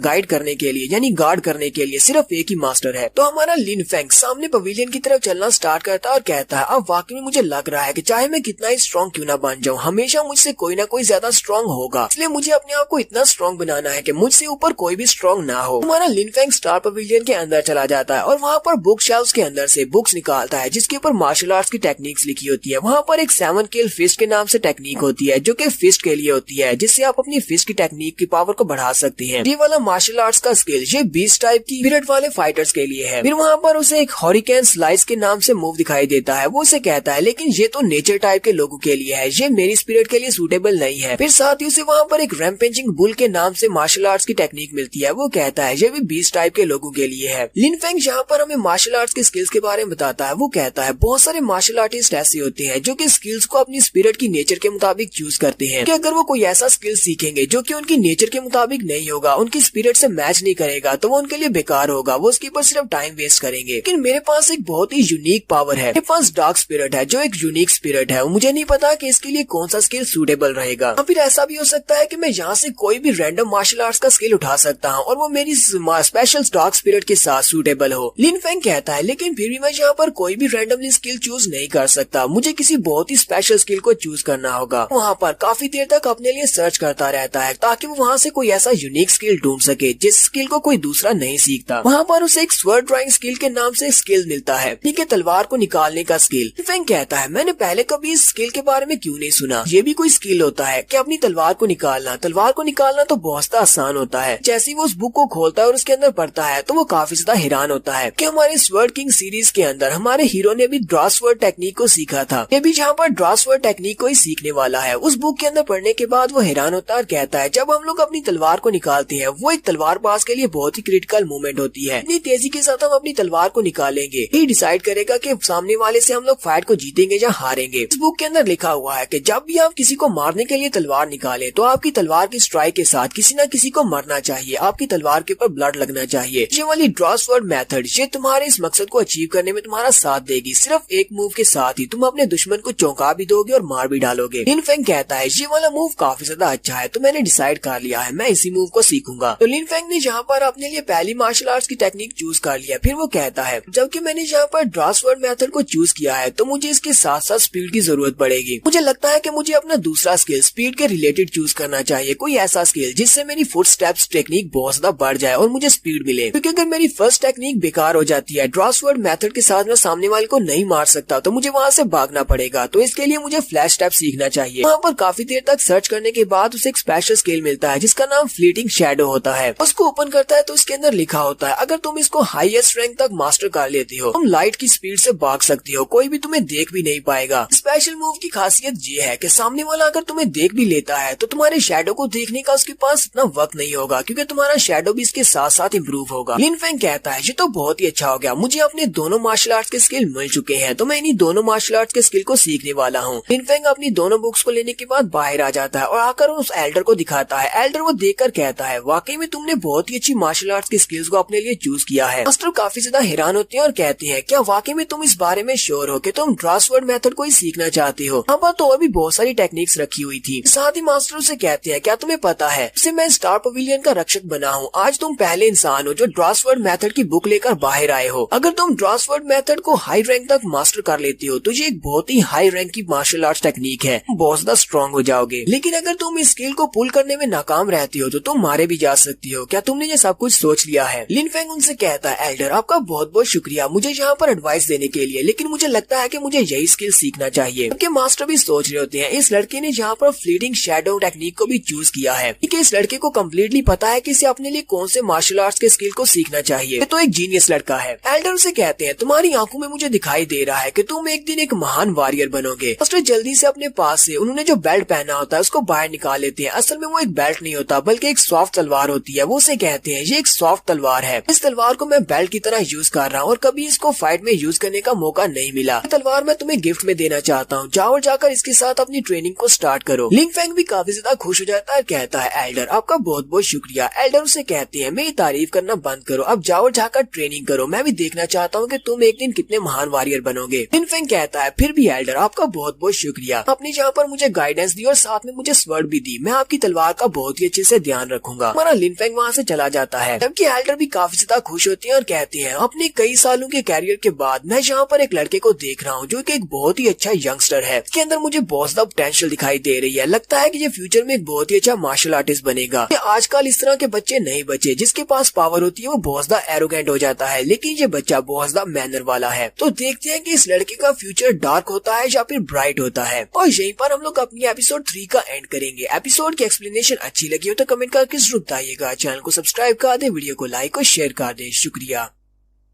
तो गाइस कैसे हैं आप सब लोग? Dark level spirit martial artist की एपिसोड 4 के साथ हाजिर हूँ। तो डार्क स्पिरिट की लास्ट एपिसोड के एंड पे हमने देखा था हमारा लिन फेंग लाइब्रेरी के अंदर से अपने लिए 2 सूटेबल मार्शल आर्ट्स की टेक्निक्स को चूज कर लेता है और उनको चूज करने के बाद जब वो बाहर आता है तो वहाँ पर एक मास्टर होते हैं जो उसे अपने बेल्ट के अंदर से अपनी तलवार निकाल कर देते हैं और कहते हैं तुम्हारे अंदर काफी ज्यादा पोटेंशियल है, दोनों मार्शल आर्ट्स के स्किल जो तुमने चूज किए हैं ये भी काफी अच्छी है, जाओ जाकर इनकी प्रैक्टिस करो, मैं देखना चाहता हूँ कि तुम फ्यूचर में कितना ज्यादा ग्रो करते हो। इस एपिसोड की शुरुआत में लिन फेंग को दिखाते हैं जो कि पहाड़ी इलाके में चला जाता है और वहाँ पर जाकर एक क्लिफ के ऊपर ट्रेनिंग कर रहा होता है। वहाँ पर लगातार 7 दिन तक ट्रेनिंग करने के बाद उसने अपनी इस ड्रासवर्ड मेथड को मास्टर कर लिया है। हालांकि उसने उसे हाई लेवल तक मास्टर नहीं किया, लेकिन फिर भी उसकी टेक्निक काफी ज्यादा अच्छी हो चुकी है। वो अपनी तलवार को स्पीड से निकालता है तो सामने एक बहुत ही जबरदस्त स्ट्राइक लगाता है कि सामने के क्लिफ के ऊपर एक कट लगा देता है। लिन फेंग कहता है तो फाइनली मैंने इसको मास्टर कर ही लिया, लगता है कि यहाँ पर ट्रेनिंग करने से मेरी कल्टीवेशन भी काफी अच्छे से बढ़ी है। फिर वो कहता है अब मैं काफी ज्यादा थक चुका हूँ, अब मुझे जल्दी से जाकर कोई ऐसी जगह ढूंढनी होगी जहाँ पर मैं जाकर रेस्ट कर सकूं। इस वक्त मेरी पूरी बॉडी में दर्द हो रहा है और वो जल्दी से क्लिफ के ऊपर से नीचे जंप लगाता है। जैसे वो वहाँ से नीचे उतरता है तो साइड पर उसे काफी सारी चट्टानें दिखाई देती हैं। उन्हीं चट्टानों के बीच में उसे एक कैनियन दिखाई देती है, यानी एक वैली दिखाई देती है। वो कहता है चलो चल के उसको देखते हैं, शायद उसके अंदर कोई छोटा पॉन्ड मिल जाए जिसके अंदर मैं नहा सकता हूँ। और वो चलता हुआ उस कैनियन के अंदर चला जाता है। जैसे वो वहाँ पर पहुँचता है तो वहाँ पर हॉट स्प्रिंग्स होते हैं, वहाँ पर गर्म पानी का पॉन्ड होता है। लिन फेंग कहता है मेरी किस्मत तो बहुत ज्यादा अच्छी है, अब मुझे अपने मसल्स को रिलैक्स करने के लिए गर्म पानी की ही जरूरत थी। वो जल्दी से अपने कपड़े उतार देता है और पानी के अंदर बैठ जाता है और कहता है यहाँ पर पानी तो काफी ज्यादा गर्म है, लेकिन फिर भी मुझे काफी अच्छा महसूस हो रहा है। लिन फेंग वहाँ पर पानी में बैठे बैठे अपनी टेक्निक्स के बारे में सोच रहा था। लिन फेंग कहता है मेरे पास जो डार्क स्पिरिट है मैंने इसको अपनी बॉडी के अंदर स्टेबल किया हुआ है, उसी की वजह से यहाँ पर ड्रासवर्ड स्किल और साथ में फ्लीटिंग शैडो स्किल, इन दोनों स्किल्स को मास्टर कर पाया हूँ। अगर मैं इसी तरह अपनी डार्क स्पिरिट को अपनी बॉडी के अंदर स्टेबल रख पाया तो बहुत ही जल्दी मैं इनको हाई लेवल तक मास्टर कर पाऊंगा। लिन फेंग कहता है लेकिन मैं अपनी डार्क स्पिरिट को इस तरह कॉमनली यूज नहीं कर सकता क्योंकि इसमें मेरी बहुत सारी स्पिरिचुअल एनर्जी जाया होती है, इसलिए सिर्फ स्पेशल केसेस में इसको यूज किया जाएगा। इसके अलावा मुझे लोगों के सामने इस बात को भी छुपाना होगा कि मुझे ड्रासवर्ड स्किल मेथड आता है। तो ये वाला मेथड एक सरप्राइजिंग स्किल है, अगर किसी ने भी इस मेथड को देख लिया तो मैं दोबारा इस मेथड के साथ उसके ऊपर अटैक नहीं कर पाऊंगा, मेरा सरप्राइज आइटम जाता रहेगा। इसलिए मुझे अपनी फैमिली टेक्निक 9 हैवी वेव्स को ही यूज करना पड़ेगा। फिर साथ ही उसकी नजर सामने की तरफ पड़ती है तो वहाँ पर धुंध के अंदर उसे एक लड़की दिखाई देती है। वो कहता है मुझे तो लगा था कि शायद मैं इस पॉन्ड के अंदर अकेला हूँ। जल्दी से अपनी आंखों को कवर करता है और कहता है जहाँ पर तो एक लड़की भी नहा रही है, मुझे लगता है ये गलत है, मुझे जल्दी से यहाँ से चले जाना चाहिए वरना वो लड़की मेरे बारे में क्या सोचेगी। हमारा लिन फेंग जल्दी से पानी से बाहर निकलता है और अपने कपड़े पहन लेता है, लेकिन जैसे वो अपने कपड़े पहनकर वहाँ से जाने लगता है वो लड़की उसे कहती है कौन है वहाँ पर, यार किसकी इतनी हिम्मत हुई जो यहाँ पर आकर मुझे नहाते हुए देख रहा है। लिन फेंग उसे कहता है प्लीज मुझे माफ करना, मुझे इस बारे में नहीं पता था कि तुम भी इस पानी में नहा रही हो, ये सिर्फ एक गलती है इसलिए मैं यहाँ से जा रहा हूँ। तो जैसे वो वहाँ से जाने लगता है उसी वक्त वो लड़की पीछे से अपने एरो के साथ उसके ऊपर अटैक कर देती है और कहती है तुम्हें क्या लगता है कि मैं तुम्हारी बात पर यकीन करूंगी, तुम एक पीपिंग टॉम हो, तुम यहाँ पर आकर मुझे घूर रहे थे। लिन फेंग बड़ी स्पीड के साथ उसके एरो के अटैक को डॉज करता है और कहता है इसके एरो की स्ट्रेंथ तो बहुत ज्यादा है, अगर मैंने इसके एरो को यहाँ पर डॉज नहीं किया होता तो मैं तो अब तक यहाँ पर मर चुका होता। लिन फेंग उसे कहता है लड़की मैंने तुमसे कहा ना कि ये सिर्फ एक मिसअंडरस्टैंडिंग है, तुम्हें यहाँ पर मेरे पर अटैक करने की जरूरत नहीं है, मैं जानबूझकर यहाँ पर नहीं आया। लेकिन वो लड़की तो उसकी कोई बात सुनने को तैयार ही नहीं है। वो उसे कहती है नहीं तुम यहाँ पर मुझे नहाता हुआ देख रहे थे, अरे हिम्मत कैसे हुई यहाँ पर आकर ये सब कुछ करने की, मुझे तुम्हारी किसी बात पर यकीन नहीं है, अब तुम्हें मरना होगा। और वो फिर से अपने एरो को लोड करती है और उसके ऊपर अटैक कर देती है। उस पॉन्ड के दूसरी तरफ होती है जबकि हमारा हीरो पॉन्ड के इस तरफ होता है, वो अपने एरो से उसके ऊपर अटैक करती है। लिन फेंग अपनी 9 हैवी वेव टेक्निक को यूज करते हुए उसके एरो को वहाँ पर ब्लॉक करने की कोशिश करता है। लिन फेंग कहता है इसके एरो की पावर पहले से ज्यादा बढ़ गई है, अपनी 9 हैवी वेव टेक्निक के साथ इसको यहाँ से दूसरी तरफ रिफ्लेक्ट कर सकता हूँ, उसको ब्लॉक नहीं कर सकता क्योंकि मेरे पास इतनी स्ट्रेंथ नहीं है। इसके साथ ही उसे पुराने लिन फेंग की मेमोरीज में याद आता है यूनहाई सेक्टर में सिर्फ एक ही लड़की है जिसके एरोस इतने ज्यादा पावरफुल है, उसका नाम ल्यूफी है। ये लड़की इस वक्त अपनी 9th की लेयर के ऊपर है, इसी वजह से इसके एरो इतने ज्यादा पावरफुल है। इसके एरोस के अंदर ये एबिलिटी है कि ये अपने टारगेट को लॉक कर सकती है। इसने मुझे यहाँ पर टारगेट के तौर पर लॉक कर लिया तो मुझे अपने स्पेशल मूव को यूज करना पड़ेगा। लिन फेंग जल्दी से ड्रॉ स्वॉर्ड मेथड को यूज करते हुए तलवार को निकाल कर उसके एरो को डिस्ट्रॉय करता है। साथ ही वो उसे कहता है आज के इस वाक्य को मैं अच्छी तरह से याद रखूंगा, मेरा नाम लिन फेंग है। और साथ ही वो वहाँ से अपनी फ्लीटिंग शैडो टेक्निक को यूज करते हुए गायब हो जाता है कि ल्यूफी भी भागती हुई उसके पीछे आती है। वो कैनियन से बाहर निकलती है तो वहाँ पर कोई भी नहीं होता क्योंकि लिन फेंग वहाँ से भाग चुका होता है। ल्यूफी इस बात से बहुत ज्यादा हैरान होती है और कहती है आज ये लड़का था कौन, इसने मेरे बो एरो को सिर्फ अपनी तलवार के अटैक से ब्लॉक कैसे कर लिया, लेकिन मैंने उसको वहाँ पर तलवार निकालते हुए देखा भी नहीं, क्या उसने तलवार को यूज किया था या फिर अपने हाथ को। तो इस लड़की ने अपना नाम लिन फेंग बताया है तो मैं इसका नाम याद रखूंगी। साथ ही वो चिल्लाकर कहती है चाहे तुम्हारा नाम कुछ भी हो, अगर दोबारा तुमने मेरे सामने आने की हिम्मत की तो उसी वक्त मैं अपने एरोस के साथ तुम्हें वहीं पर मार डालूंगी। तो हमारा लिन फेंग वहाँ से भागने के बाद एक पत्थर के पीछे आकर छुप जाता है और लंबे लंबे सांस ले रहा होता है। लिन फेंग कहता है ये तो बहुत ज्यादा क्लोज रेंज मामला था, लड़की ने तो मुझे वहाँ पर मार ही डाला था। मैंने ल्यूफी के बारे में काफी कुछ सुना है कि ये काफी ज्यादा स्ट्रॉन्ग है, लेकिन ये तो बिल्कुल एक पागल लड़की है। मैंने उसको कहा भी कि मैंने वहाँ पर जानबूझकर ये सब कुछ नहीं किया, लेकिन फिर भी उसने मेरे ऊपर अटैक कर दिया, का गुस्सा तो बहुत ज्यादा है। लिन फेंग कहता है इस वक्त मेरा लेवल उससे लो है, मैं एक 9th की लेयर के बंदे के साथ फाइट नहीं कर सकता, शुक्र है मैं वहाँ से भाग कर आ गया और अपनी जान बचा ली। मार्शल आर्ट्स की दुनिया तो वाकई में बहुत ज्यादा जालिम है, हमसे कोई ना कोई स्ट्रॉन्ग जरूर होता है, मुझे अपने आप को इतना स्ट्रॉन्ग बनाना होगा कि मुझसे ऊपर कोई भी स्ट्रॉन्ग ना हो, क्योंकि इस वक्त मैं जिस टाइम में हूँ यहाँ पर मार्शल आर्ट्स ही सब कुछ है। अगर आप स्ट्रॉन्ग हैं, आपके सामने वीक मार्शल आर्टिस्ट कुछ भी नहीं है, आप उनको गाजर मूली की तरह काट सकते हैं और कोई भी आपको कुछ भी नहीं कह पाएगा, सभी लोग आपकी इज्जत भी करेंगे। इस लैंड के ऊपर सिर्फ स्ट्रॉन्ग लोगों को ही बोलने, खाने और पीने और जिंदा रहने का हक है। लिन फेंग कहता है लेकिन यहाँ पर मेरा एक बहुत बड़ा ड्रॉबैक ये भी है कि जिस इंसान के ऊपर मैं एक बार अपनी ड्रॉ स्वॉर्ड मेथड को यूज कर लूंगा, अपनी टेक्निक को यूज करूंगा, मैं उसके सामने दोबारा इस टेक्निक को यूज नहीं कर सकता क्योंकि उसे इस टेक्निक के बारे में पता चल जाएगा। वो बड़ी आसानी के साथ मेरे स्किल्स को डॉज कर सकता है, इसलिए मुझे जल्दी से जल्दी कोई ऐसा स्किल सीखना होगा जो कि बहुत ज्यादा स्ट्रॉन्ग हो और जिसे मैं बार बार यूज कर सकूं। लिन फेंग अभी वहीं पर बैठा होता है कि उसी वक्त एक लड़की उसके सामने आती है। लिन फेंग उसकी तरफ देखता है और उसे कहता है क्या हुआ, क्या कोई मसला है। वो लड़की लिन फेंग के पास आती है और उसे कहती है नहीं मेरे साथ कोई भी मसला नहीं है, मैंने देखा कि तुम यहाँ पर बैठे आराम कर रहे हो तो तुम बिल्कुल फ्री हो, तो मैं तुमसे पूछने के लिए आई हूँ क्या तुम्हारे पास थोड़ा सा टाइम है, क्या तुम मेरे लिए एक छोटा सा काम कर सकते हो, क्योंकि हमारे ग्रुप में एक मेंबर की कमी है, क्या तुम उस कमी को पूरा कर सकते हो। लिन फेंग भी उसकी बात सुनने के बाद हैरान होता है। वहीं पर उसके साथ 3 और दोस्त भी होते हैं, तो बाकी के तीनों लड़के उसे कहते हैं हम सभी लोग ब्लैक विंड ब्रिज की तरफ जा रहे हैं, क्या हम लोग वहाँ पर जाकर कुछ डीमन बीस्ट को मारकर उनकी बॉडी के अंदर से क्रिस्टल्स को निकाल सकें, कि तुम यहाँ पर फ्री बैठे हो तो क्यों ना तुम भी हमें ज्वाइन कर लो, हम 5 लोग हो जाएंगे, जितने ज्यादा लोग होंगे उतना ज्यादा आसान रहेगा। ब्लैक विंड माउंटेन काफी ज्यादा खतरनाक है पर हम लोग ज्यादा डीमन बीस्ट को मारकर ज्यादा क्रिस्टल्स ला सकते हैं, अगर तुम हमारे साथ चलोगे तो जितने भी क्रिस्टल्स मिलेंगे हम उन सभी को इवनली डिस्ट्रीब्यूट करेंगे। फेंग उनकी बात सुनने के बाद कहता है वैसे भी तो मैं यहाँ पर फारिग ही बैठा हूँ, ठीक है ये काफी अच्छी अपॉर्चुनिटी है, ठीक है मैं तुम्हारे तुम्हारे साथ ब्लैक विंड माउंटेन पर चलूंगा और जाकर डीमन बीस्ट को मारने में तुम्हारा साथ दूंगा। साथ ही वो उन्हें अपने नाम के बारे में बताता है। वो उन्हें कहता है मेरा नाम लिन फेंग है। तो उनके साथ एक व्हाइट रोब पहने हुए लड़का होता है। वो उसका नाम सुनते ही कहता है तो क्या तुम्हारा नाम लिन फेंग है? इसके बारे में सुन रखा है, ये तो लिन फैमिली का कचरा है। बाकी के लड़के भी उसकी बात सुनने के बाद काफी हैरान होते हैं। वो लड़का उनसे कहता है मैं तुम लोगों को एडवाइस करता हूँ कि इस लड़के को अपने साथ लेकर ना चलो, तो ये कचरे के अलावा कुछ भी नहीं है। ये हमें भी वहाँ पर होल्ड बैक करेगा। सकता है किसकी जान बचाते बचाते हम किसी डीमन बीट के हाथों मारे जाए। लिन फेंग उसे कहता है तुम्हें बकवास करने से पहले सोच लेना चाहिए कि तुम यहाँ पर क्या बात कर रहे हो। तुम यहाँ पर मुझे कचरा कह रहे हो, जबकि तुम्हें अपने बारे में देखना चाहिए। कहीं ऐसा ना हो कि तुम ही यहाँ पर मुझसे ज्यादा बड़े कचरे हो। उस व्हाइट रोब वाले लड़के का नाम जिंग फेंग है। किंग जी उसे कहता है तुम दोनों को यहाँ पर आपस में बहस करने की जरूरत नहीं है। वो जिंग फेंग से भी कहता है जिंग फेंग तुम्हें इस तरह की बात करने की जरूरत नहीं है, हमने इसे इनवाइट किया है तो ये हमारे साथ ही जाएगा। किंग जी लिंग फेंग से कहता है प्लीज ब्रदर इसकी बात को इग्नोर करो। द जिन फेंग ये हम चारों में सबसे ज्यादा स्ट्रॉन्ग है। ये इस वक्त अपनी 9th की लेयर पर है, इसी वजह से ये यहाँ पर ज्यादा एरोगेंटली बिहेव कर रहा है। लिन फेंग उसे कहता है काश ये भी तुम्हारी तरह इतना अच्छा होता जिस तरह तुम पोलाइटली बात कर रहे हो। किंग जी उसे कहता है चलो मैं तुम्हें अपने बारे में बताता हूँ और बाकी सभी के बारे में। वो उसे जिंग फेंग के बारे में बताता है कि ये 9th की लेयर पर नहीं बल्कि 8th की लेयर पर है। मैंने पहले मिस्टेक की है, मुझे हम में से सबसे ज्यादा स्ट्रॉन्गेस्ट है। फिर साथ ही वो उस लड़की के बारे में बताता है कि इसका नाम जिंग जून है। अपने बारे में उसे बताता है कि मेरा नाम किंग जी है और उस बड़े से लड़के के बारे में बताता है कि इसका नाम हान मैन है। लिन फेंग उनसे कहता है मेरा नाम लिन फेंग है और मैं वैसे इतना ज्यादा स्ट्रॉन्ग तो नहीं हूँ, लेकिन वहाँ पर पूरी कोशिश करूंगा कि तुम लोगों का साथ दे सकूं। तो लोग उसे कहते हैं चलो ठीक है, हम लोग जल्दी से अब ब्लैक विंड माउंटेन की तरफ चलते हैं। इतने ज्यादा मॉन्स्टर्स को हम लोग मारेंगे उतना ज्यादा अच्छा रहेगा ताकि हमें उतने ज्यादा क्रिस्टल्स मिल सके। और वहाँ पर तुम्हें डेंजर महसूस हो तो हमें बताना, हम लोग तुम्हारी जान बचाने के लिए वहाँ पर जरूर आएंगे। तो वो सभी लोग चलते हुए ब्लैक विंड माउंटेन में आगे की तरफ जा रहे होते हैं और रास्ते में उन्हें जितने डीमन बीस्ट मिलती है वो उन सभी को मारते जाते हैं। किंग जी और जिन फेंग वो दोनों काफी ज्यादा स्ट्रॉन्ग होते हैं और वो रास्ते में आने वाले काफी सारे मॉन्स्टर्स को मारते हैं। हान मैन भी एक बड़े से मॉन्स्टर को मारता है। वो उन मॉन्स्टर्स को मारकर उनके क्रिस्टल्स को लेकर अभी आगे की तरफ चलते हुए जा रहे होते हैं। किंग जी कहता है आज तो हम लोग काफी ज्यादा लकी है, हम लोग अभी तक यहाँ तक पहुँचे और हमने 20 क्रिस्टल्स हासिल भी कर लिए हैं। जिंग फेंग उसे कहता है ये सभी तो बहुत ही लो क्वालिटी के क्रिस्टल्स हैं, तो यहाँ पर कुछ ज्यादा ही खुश हो रहे हो, हमें किसी हाई लेवल के मॉन्स्टर को मारकर उसकी बॉडी से क्रिस्टल लेना होगा। किंग जी उसे कहता है हम लोग इन क्रिस्टल्स को बेचकर अपने लिए कुछ इनहेंसमेंट पिल्स ले सकते हैं, हमारे लिए तो इतना ही काफी है। और वैसे भी हमें ज्यादा आगे नहीं जाना चाहिए क्योंकि अगर यहाँ पर कोई हाई लेवल का मॉन्स्टर निकल आया तो हम लोग उसे हैंडल नहीं कर पाएंगे, हम सभी लोग इतने स्ट्रॉन्ग नहीं है। अनमैन कहता है हमें डरने की क्या जरूरत है, जबकि ब्रदर जिन फेंग हमारे साथ है, ये 8th की लेयर पर है, हाई लेवल के मॉन्स्टर को तो आसानी से मार सकता है। इसी वक्त उन्हें ग्राउंड के हिलने की आवाज आती है। वो सभी लोग पीछे की तरफ देखते हैं तो वहाँ पर जंगल के अंदर से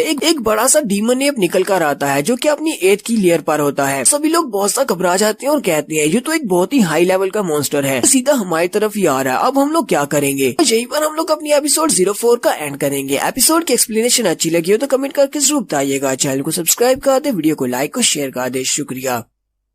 तो गाइस कैसे हैं आप सब लोग, डार्क स्पिरिट की एपिसोड 5 के साथ हाजिर हूँ। अगर अभी तक आपने मेरे चैनल को सब्सक्राइब नहीं किया हुआ तो जल्दी से चैनल को सब्सक्राइब कर दे, वीडियो को लाइक और शेयर कर दे। शुक्रिया। लास्ट एपिसोड के एंड पे हमने देखा था इनफैक्ट 4 लोगों के ग्रुप के साथ ब्लैक विंड माउंटेन की तरफ जाता है जहाँ पर वो लोग डीमन बीस्ट का शिकार कर रहे हैं। वहीं पर एक बड़ा सा डीमन एप निकल आता है जो कि 8th लेवल पर होता है क्योंकि वो एक हाई लेवल का मॉन्स्टर है और ये सभी लोग बहुत ज्यादा घबरा जाते हैं कि अब हम लोग क्या करेंगे, इस डीमन एप को कैसे मारेंगे। अनमैन क्योंकि अपनी 7th की लेयर पर है वो जिंग फेंग से कहता है ब्रदर जिन फेंग लगता है कि यहाँ पर हमें तुम्हारी जरूरत है, चलो जल्दी से आगे बढ़ो और हमारी हेल्प करो क्योंकि हम सभी लोग तो लो लेवल हैं, हम लोग इस मॉन्स्टर को नहीं हरा पाएंगे। लेकिन जिन फेंग आगे बढ़ने की बजाय लिन फेंग से कहता है लिन फेंग मुझे लगता है कि तुमने अभी तक किसी भी डीमन बीस्ट को नहीं मारा, मैं भी तो यहाँ पर कुछ ना कुछ कंट्रीब्यूट करना चाहिए। अगर तुम किसी डीमन बीस्ट को नहीं मारोगे तो हम तुम्हें यहाँ पर इक्वली हिस्सा कैसे दे सकते हैं। हमने कहा था कि तुम यहाँ पर अपना बेस्ट करोगे, चलो ठीक है ये वाला डीमन एप तुम्हारा, जाओ जाकर इस डीमन एप को मारो। किंग जी से कहता है ब्रदर जिन फेंग ये तुम किस तरह की बात कर रहे हो, तुम्हें अच्छी तरह से पता है कि लिन फेंग अभी सिर्फ 7th लेयर पर है, एक बड़े से डीमन एप को नहीं मार पाएगा। हमारे ग्रुप में सिर्फ एक तुम ही हो जो कि एक डीमन एप के साथ फाइट कर सकती हो। लिन फेंग किंग जी से कहता है तुम्हें इससे बहस करने की जरूरत नहीं है, मैं इससे फाइट करूंगा। किंग जी से कहता है अच्छा ठीक है, अगर तुम इससे फाइट करने के लिए जाने वाले हो तो मैं भी तुम्हारे साथ चलूंगा। हान मैन उसे कहता हाँ मैं भी तुम्हारे साथ ही चलूंगा। सभी लोग मिलकर फिर इस डीमन एप का मुकाबला करते हैं अगर जिन फेंग यहाँ पर हमारा साथ नहीं देगा। लिन फेंग उनसे कहता है मैं तुम सभी के ऑफर्स को बहुत ज्यादा अप्रिशिएट अप्रिशिएट करता हूँ, लेकिन मैं कभी भी कोई ऐसी बात नहीं करता जिसको मैं पूरा नहीं कर सकता। मुझे अपने पर पूरा भरोसा है कि मैं इस बड़े से डीमन एप को अकेले मार सकता हूँ, इसलिए मैं अकेले ही जा रहा हूँ। और वो बड़ी स्पीड से आगे बढ़ता है और कहता है ये बड़ा सा डीमन एप तो मेरे सामने कुछ भी नहीं है, ये तो बस एक छोटा सा बंदर है जिसे मुझे मारना है। चलो जल्दी से देखो मैं कैसे इसको मारता हूँ। तो लिन फेंग उस बड़े से डीमन एप के सामने खड़ा हो जाता है और कहता है चलो देखते हैं कि मैंने कितनी ज्यादा ट्रेनिंग की है। वो यहाँ पर अपनी 9 हैवी वेव्स टेक्निक को यूज करने वाला है। तो लिन फेंग यहाँ पर अपनी 9 हैवी वेव्स टेक्निक को यूज करते हुए अपनी पावर को सामने की तरफ रिलीज करता है और डीमन एप को एक बहुत ही जबरदस्त झटका लगता है। इससे डीमन एप भी पीछे की तरफ गिरने लगता है। लिन फेंग भी इस बात से काफी ज्यादा हैरान होता है और कहता है इस लड़के ने अपनी पाम टेक्निक के साथ ही एक बड़े से डीमन एप को सप्रेस कर लिया, लेकिन ऐसा कैसे हो सकता है। डीमन एप फिर से सामने खड़ा होता है और अपना मुंह खोलकर एक जबरदस्त धाड़ लगाता है। किंग जिन चिल्लाकर उसे कहता है ब्रदर लिन फेंग सामने की तरफ देखो, वो फिर से तुम्हारे पर अटैक करने लगा है। लिन फेंग कहता है तो इसका मतलब इससे पहले कि ये मेरे पर अटैक करे मुझे इसको मारना होगा। तो बड़ी जल्दी से जंप करते हुए ऊपर चला जाता है और फिर से अपनी 9 हैवी वेव टेक्निक को यूज करते हुए उसके ऊपर जगह जगह के ऊपर अपनी पाम से अटैक करता है। वो उसके ऊपर इतने ज्यादा अटैक्स करता है कि डीमन एप नीचे गिर जाता है और नीचे गिरकर वो वहीं पर मर जाता है। तो लिन फेंग भी नीचे उतर आता है और उसके मरने के बाद कहता है चलो जल्दी से इसकी बॉडी के अंदर से इसका क्रिस्टल निकाल लो, मैंने इसको मार दिया है। वो सभी लोग बहुत ज्यादा हैरान होते हैं। हान मैन कहता है ब्रदर लिन फेंग तुम तो एक मॉन्स्टर हो। किंग जी उसकी तारीफ करते हुए कहता है तुमने अभी भी यहाँ पर अपनी फैमिली की स्पेशल टेक्निक 9 हैवी वेव्स को यूज किया है कि हवा तो अभी तक यहाँ पर ब्लो हो रही है, लेकिन तुम्हारी ये टेक्निक बहुत ज्यादा फास्ट और पावरफुल है। हान मैन बहुत ज्यादा खुश होता है और कहता है जबकि ब्रदर लिन फेंग यहाँ पर एक 8 लेवल के डीमन एप को मार सकता है तो इसका मतलब हमें और ज्यादा परेशान होने की जरूरत नहीं है। जब तक हमारा सामना एक 9th लेवल के बीच के साथ नहीं होता तब तक हम लोग सेफ हैं। जबकि जिन फेंग इस बात से जरा भी खुश नहीं होता। वो कहता है इस लड़के का सामना किसी ऐसे डीमन एप के साथ हुआ है जिसे आगे से फाइट बैक करना नहीं आता था, इसीलिए इसने इस डीमन एप को हरा दिया। हम लोगों को यहाँ पर ज्यादा खुश होने की जरूरत नहीं है। हान मैन उसे कहता है ब्रदर जिन फेंग तुम्हें यहाँ पर ये बात नहीं करनी चाहिए, ब्रदर लिन फेंग काफी स्ट्रॉन्ग है। किंग जी भी उसे कहता है तुम भी इसे यहाँ पर कचरा कह रहे थे, लेकिन ये तो बिल्कुल भी कचरा नहीं है, ये तो बहुत ज्यादा स्ट्रॉन्ग है, हम सभी से ज्यादा स्ट्रॉन्ग है। लगता है कि तुम्हें कोई बहुत बड़ी गलतफहमी हुई है। लिन फेंग उनकी बात सुनने के बाद कहता है तुम लोग यहाँ पर मेरी कुछ ज्यादा ही तारीफ कर रहे हो, मुझे लगता है कि ये डीमन एप इतना स्ट्रॉन्ग नहीं था, इसी वजह से मैंने इसको हरा दिया। तो हम लोग जल्दी से आगे बढ़ते हैं और कुछ और डीमन एप्स को मारते हैं। उसी वक्त उन्हें वहाँ पर बहुत ज्यादा प्रेशर महसूस होता है। वो सभी लोग अपने आसपास देखते हैं और कहते हैं ये अचानक से इतना ज्यादा प्रेशर कहाँ से आ रहा है। जिन फेंग भी उन सभी से कहता है तुम सभी को अचानक से क्या हो गया, तुम सभी लोग इतनी ज्यादा सरप्राइज क्यों फील हो रहे हो। वो लोग जैसे पीछे की तरफ देखते हैं तो वहाँ पर एक 9th लेवल का बीस्ट होता है। तो इस डीमन बीस्ट का नाम नेदर वुल्फ होता है जो कि एक 9th लेवल का बीस्ट है। सभी लोग बहुत ज्यादा हैरान होते हैं और कहते हैं ये नेदर वुल्फ ये इतना ज्यादा क्लोज कैसे आ गया, हमें पता भी नहीं चला और ये हमारे करीब पहुंच आया है। हनमैन कहता है ये वाले नेदर वुल्फ बहुत ज्यादा जालिम होते हैं क्योंकि ये एक 9th लेवल का डीमन बीस्ट है, इसी वजह से ये कहीं पर भी किसी जगह पर भी अपीयर हो जाते हैं। इन्हें अपने कार को टॉर्चर करना बहुत ज्यादा पसंद है। तो उसी वक्त जिन फेंग चिल्लाकर उन चारों से कहता है तुम सभी लोग जल्दी से यहाँ पर आओ, मुझे कवर करो, मैं कोई ना कोई तरीका सोचता हूँ इसको मारने का। उनसे कहता है चलो जल्दी से वहाँ पर जाकर उस मॉन्स्टर के साथ फाइट करो, तक मैं अपनी पावर्स को गैदर कर लूँ। लेकिन उनमें से कोई भी आगे नहीं बढ़ता क्योंकि लिन फेंग उनके सामने खड़ा होता है। वो उनसे कहता है तुम सभी लोग आगे क्यों नहीं बढ़े। लिन फेंग कहता है मैंने इन सभी को यहाँ पर रोका है, मैं नहीं चाहता कि ये सभी जाकर नेदर वुल्फ के साथ फाइट करें। मुझे लगता है कि तुम यहाँ पर हम सभी को भली का बकरा बनाना चाहती हो। तुम हम सभी को जो कि बहुत ज्यादा कमजोर है ऊपर उस मॉन्स्टर के साथ फाइट करने के लिए भेज रही हो ताकि तुम यहाँ से आसानी से भाग सको। जैसा कि हम सभी ने यहाँ पर देखा कि मैं अपनी 7th की लेवल पर होने के बावजूद एक 8th लेवल के डीमन एप को मार सकता हूँ। तुम क्योंकि अपने 8th की लेवल पर हो तो तुम एक 9th लेवल के नेदर वुल्फ को तो आसानी से मार सकती हो, जाओ और अकेले जाकर इससे फाइट करो। लिन फेंग उसे कहता है तो तुम्हें क्या लगता है कि मैं एक नेदर वुल्फ को नहीं मार सकता, और वो वहीं पर अपनी पावर्स को रिलीज करता है और कहता है चलो मैं तुम्हें दिखाता हूँ कि 8th की लेवल पर होना कितना पावरफुल होता है। वो उस नेदर वुल्फ के ऊपर अटैक करता है कि नेदर वुल्फ बड़ी स्पीड के साथ उड़ता हुआ उसके अटैक को अवॉइड कर लेता है। जिन फेंग कहता है ये मॉन्स्टर तो बहुत ज्यादा फास्ट है, मैं अपनी इस एनर्जी के साथ इसके ऊपर अटैक नहीं कर पा रहा। नेदर वुल्फ उसके ऊपर अटैक करने के लिए आगे बढ़ता है। जिन फेंग अपनी एनर्जी की बनी हुई एक बड़ी सी तलवार के साथ उसके अटैक को वहाँ पर ब्लॉक करता है, फिर साथ ही अपनी तलवार को उसके ऊपर स्ट्राइक बनाकर एक स्ट्राइक लगाता है। वो नेदर वुल्फ जल्दी से पीछे की तरफ हट जाता है, लेकिन वो नेदर वुल्फ पीछे हटने के बाद बड़ी स्पीड के साथ आगे की तरफ बढ़ता है और जिन फेंग की बॉडी के आर पार हो जाता है। वो उसकी बॉडी को जख्मी करके आगे गुजर जाता है। किंग जी कहता है हमारा जिन फेंग भी एक नेदर वुल्फ के सामने नहीं टिक पाया, हालांकि वो एक 8th लेवल का मास्टर है लेकिन फिर भी इसके सामने नहीं टिक पाया। अब हम लोग यहाँ पर क्या करेंगे। हानमैन उसे कहता है अगर हम सभी लोग मिलकर इसके ऊपर अटैक करें तो मुझे लगता है कि हम इसको मार सकते हैं। लिन फेंग कहता है किंग जी क्या तुम्हें इस नेदर वुल्फ की कमजोरी के बारे में बताया कि इसकी वीक स्पॉट क्या है। किंग जी थोड़ी देर सोचने के बाद उसे कहता है मुझे सोचने दो, मुझे इसकी वीकनेस के बारे में शायद पता होगा। मैंने एक बीस्ट गाइड बुक के अंदर इसके बारे में पढ़ा था कि नेदर वुल्फ के अटैक्स बहुत ज्यादा पावरफुल होते हैं, लेकिन इसकी एक वीकनेस भी होती है। इसकी गर्दन इसकी कमजोरी है। अगर हम इसकी गर्दन के ऊपर अटैक करेंगे तो हम लोग आसानी से इसको मार सकते हैं, कि ये अपनी गर्दन के ऊपर कभी भी अटैक नहीं करने देता। ये अपने पंजों को सामने की तरफ रखता है ताकि कोई इसकी गर्दन तक पहुंच ना सके। लिन फेंग जल्दी से आगे बढ़ता है और उससे कहता है, चलो देखते हैं क्या आखिर इसके पंजे ज्यादा तेज हैं या फिर मेरी तलवार ज्यादा तेज है। इसकी गर्दन के ऊपर अटैक करने वाला हूँ। और लिन फेंग बड़ी स्पीड के साथ अपनी ड्रॉस्वर्ड मेथड को यूज करते हुए तलवार को निकाल कर ऊपर की तरफ गुजर जाता है। साथ ही वो अपने फ्लीटिंग शैडो मूव को भी यूज कर रहा होता है। लिन फेंग नीचे की तरफ से ऊपर की तरफ जंप लगाता है और अपनी तलवार के साथ उसकी गर्दन के आर पार हो जाता है। सिर्फ एक ही स्ट्राइक के साथ उसने यहाँ पर एक 9th लेवल के नेदर वुल्फ को मार दिया है। हान मैन ये देखने के बाद बहुत ज्यादा हैरान हो जाता है और कहता है, ये कैसे हो सकता है? मैंने पहले भी कहा था लिन फेंग एक मॉन्स्टर है। इसने सिर्फ एक ही स्ट्राइक के साथ 9th लेवल के बीस्ट को मार दिया। और इस बार तो इस लड़के ने यहाँ पर अपनी मार्शल आर्ट्स के स्किल्स को भी नहीं यूज किया। तो लिन फेंग भी उनके पास वापस आकर उनसे कहता है, मुझे लगता है कि ये नीदर वुल्फ भी इतना ज्यादा स्ट्रॉन्ग नहीं है, बिल्कुल उस डीमन एप की तरह। ये सारे डीमन मॉन्स्टर्स तो बहुत ज्यादा कमजोर हैं। किंग जी उसे कहता है, लिन फेंग क्या तुमने यहाँ पर अभी अभी एक स्वर्ड मार्शल आर्ट्स टेक्निक को यूज किया है? लेकिन हम लोग तो कुछ भी देख नहीं पाए कि तुमने कौन सी टेक्निक को यूज किया। लिन फेंग उसे कहता है, नहीं ये कोई मार्शल आर्ट्स नहीं थी, बल्कि ये तो एक तलवार के रिलेटेड स्किल था जिसे मैंने अभी अभी यूज किया है। तो हान मैन उस नेदर वुल्फ की बॉडी के अंदर से उसका क्रिस्टल निकाल लाता है और उसे कहता है, अब जबकि इस बड़े से नेदर वुल्फ को तुमने मारा है, नेदर वुल्फ के क्रिस्टल को भी तुम रख सकते हो, तुम इसको रख लो। बाकी के भी उसे कहते हैं, हाँ तुम इस क्रिस्टल को रख सकते हो। लिन फेंग उनसे कहता है, नहीं हम लोग इस क्रिस्टल को आपस में इक्वली डिस्ट्रीब्यूट करेंगे, मैं इस क्रिस्टल को ऐसे ही नहीं रख सकता। क्या हम सभी लोगों ने यहाँ पर आने से पहले डिसाइड किया था कि जहाँ से जो कुछ भी मिलेगा उसे हम लोग आपस में डिवाइड करेंगे। उसी वक्त उन्हें पीछे से आवाज आती है। जिंग फेंग उनसे कहता है, जरा रुको, लगता है कि तुम लोग यहाँ पर मुझे भूल रहे हो। तो जख्मी हालत में वहाँ पर पड़ा होता है। वो उनसे कहता है, तुम लोगों को मुझे उठाकर अपने साथ लेकर जाना होगा, मुझे सेफ्टी तक पहुँचा दो, उसके बाद तुम्हें आधे क्रिस्टल्स मुझे देना होंगे। अगर तुम लोग ऐसा नहीं करते तो फिर उसके बाद मैं तुम सभी को मरवा डालूंगा, तुम्हें इसमें से कुछ भी नहीं मिलेगा। तुम सभी लोग अच्छी तरह से जानते हो कि मेरा बड़ा भाई कौन है, तुम मेरे भाई को अच्छी तरह से जानते हो। मेरा भाई ये बात भी जानता है कि मैं इस वक्त तुम्हारे साथ ब्लैकविंड माउंटेन पर आया हूँ। अगर मुझे यहाँ पर कुछ हो जाता है तो मेरा भाई तुम लोगों को नहीं छोड़ेगा। किंग जी कहता है, ये तो बहुत ही बुरी खबर है। तो बड़ा भाई जिसका नाम जिंग हाओ है वो इस वक्त 9th लेयर पर है और वो काफी ज्यादा स्ट्रॉन्ग है, हम लोग उसका मुकाबला नहीं कर सकते। ये जैसा कह रहा है हमें बिल्कुल वैसे ही करना पड़ेगा।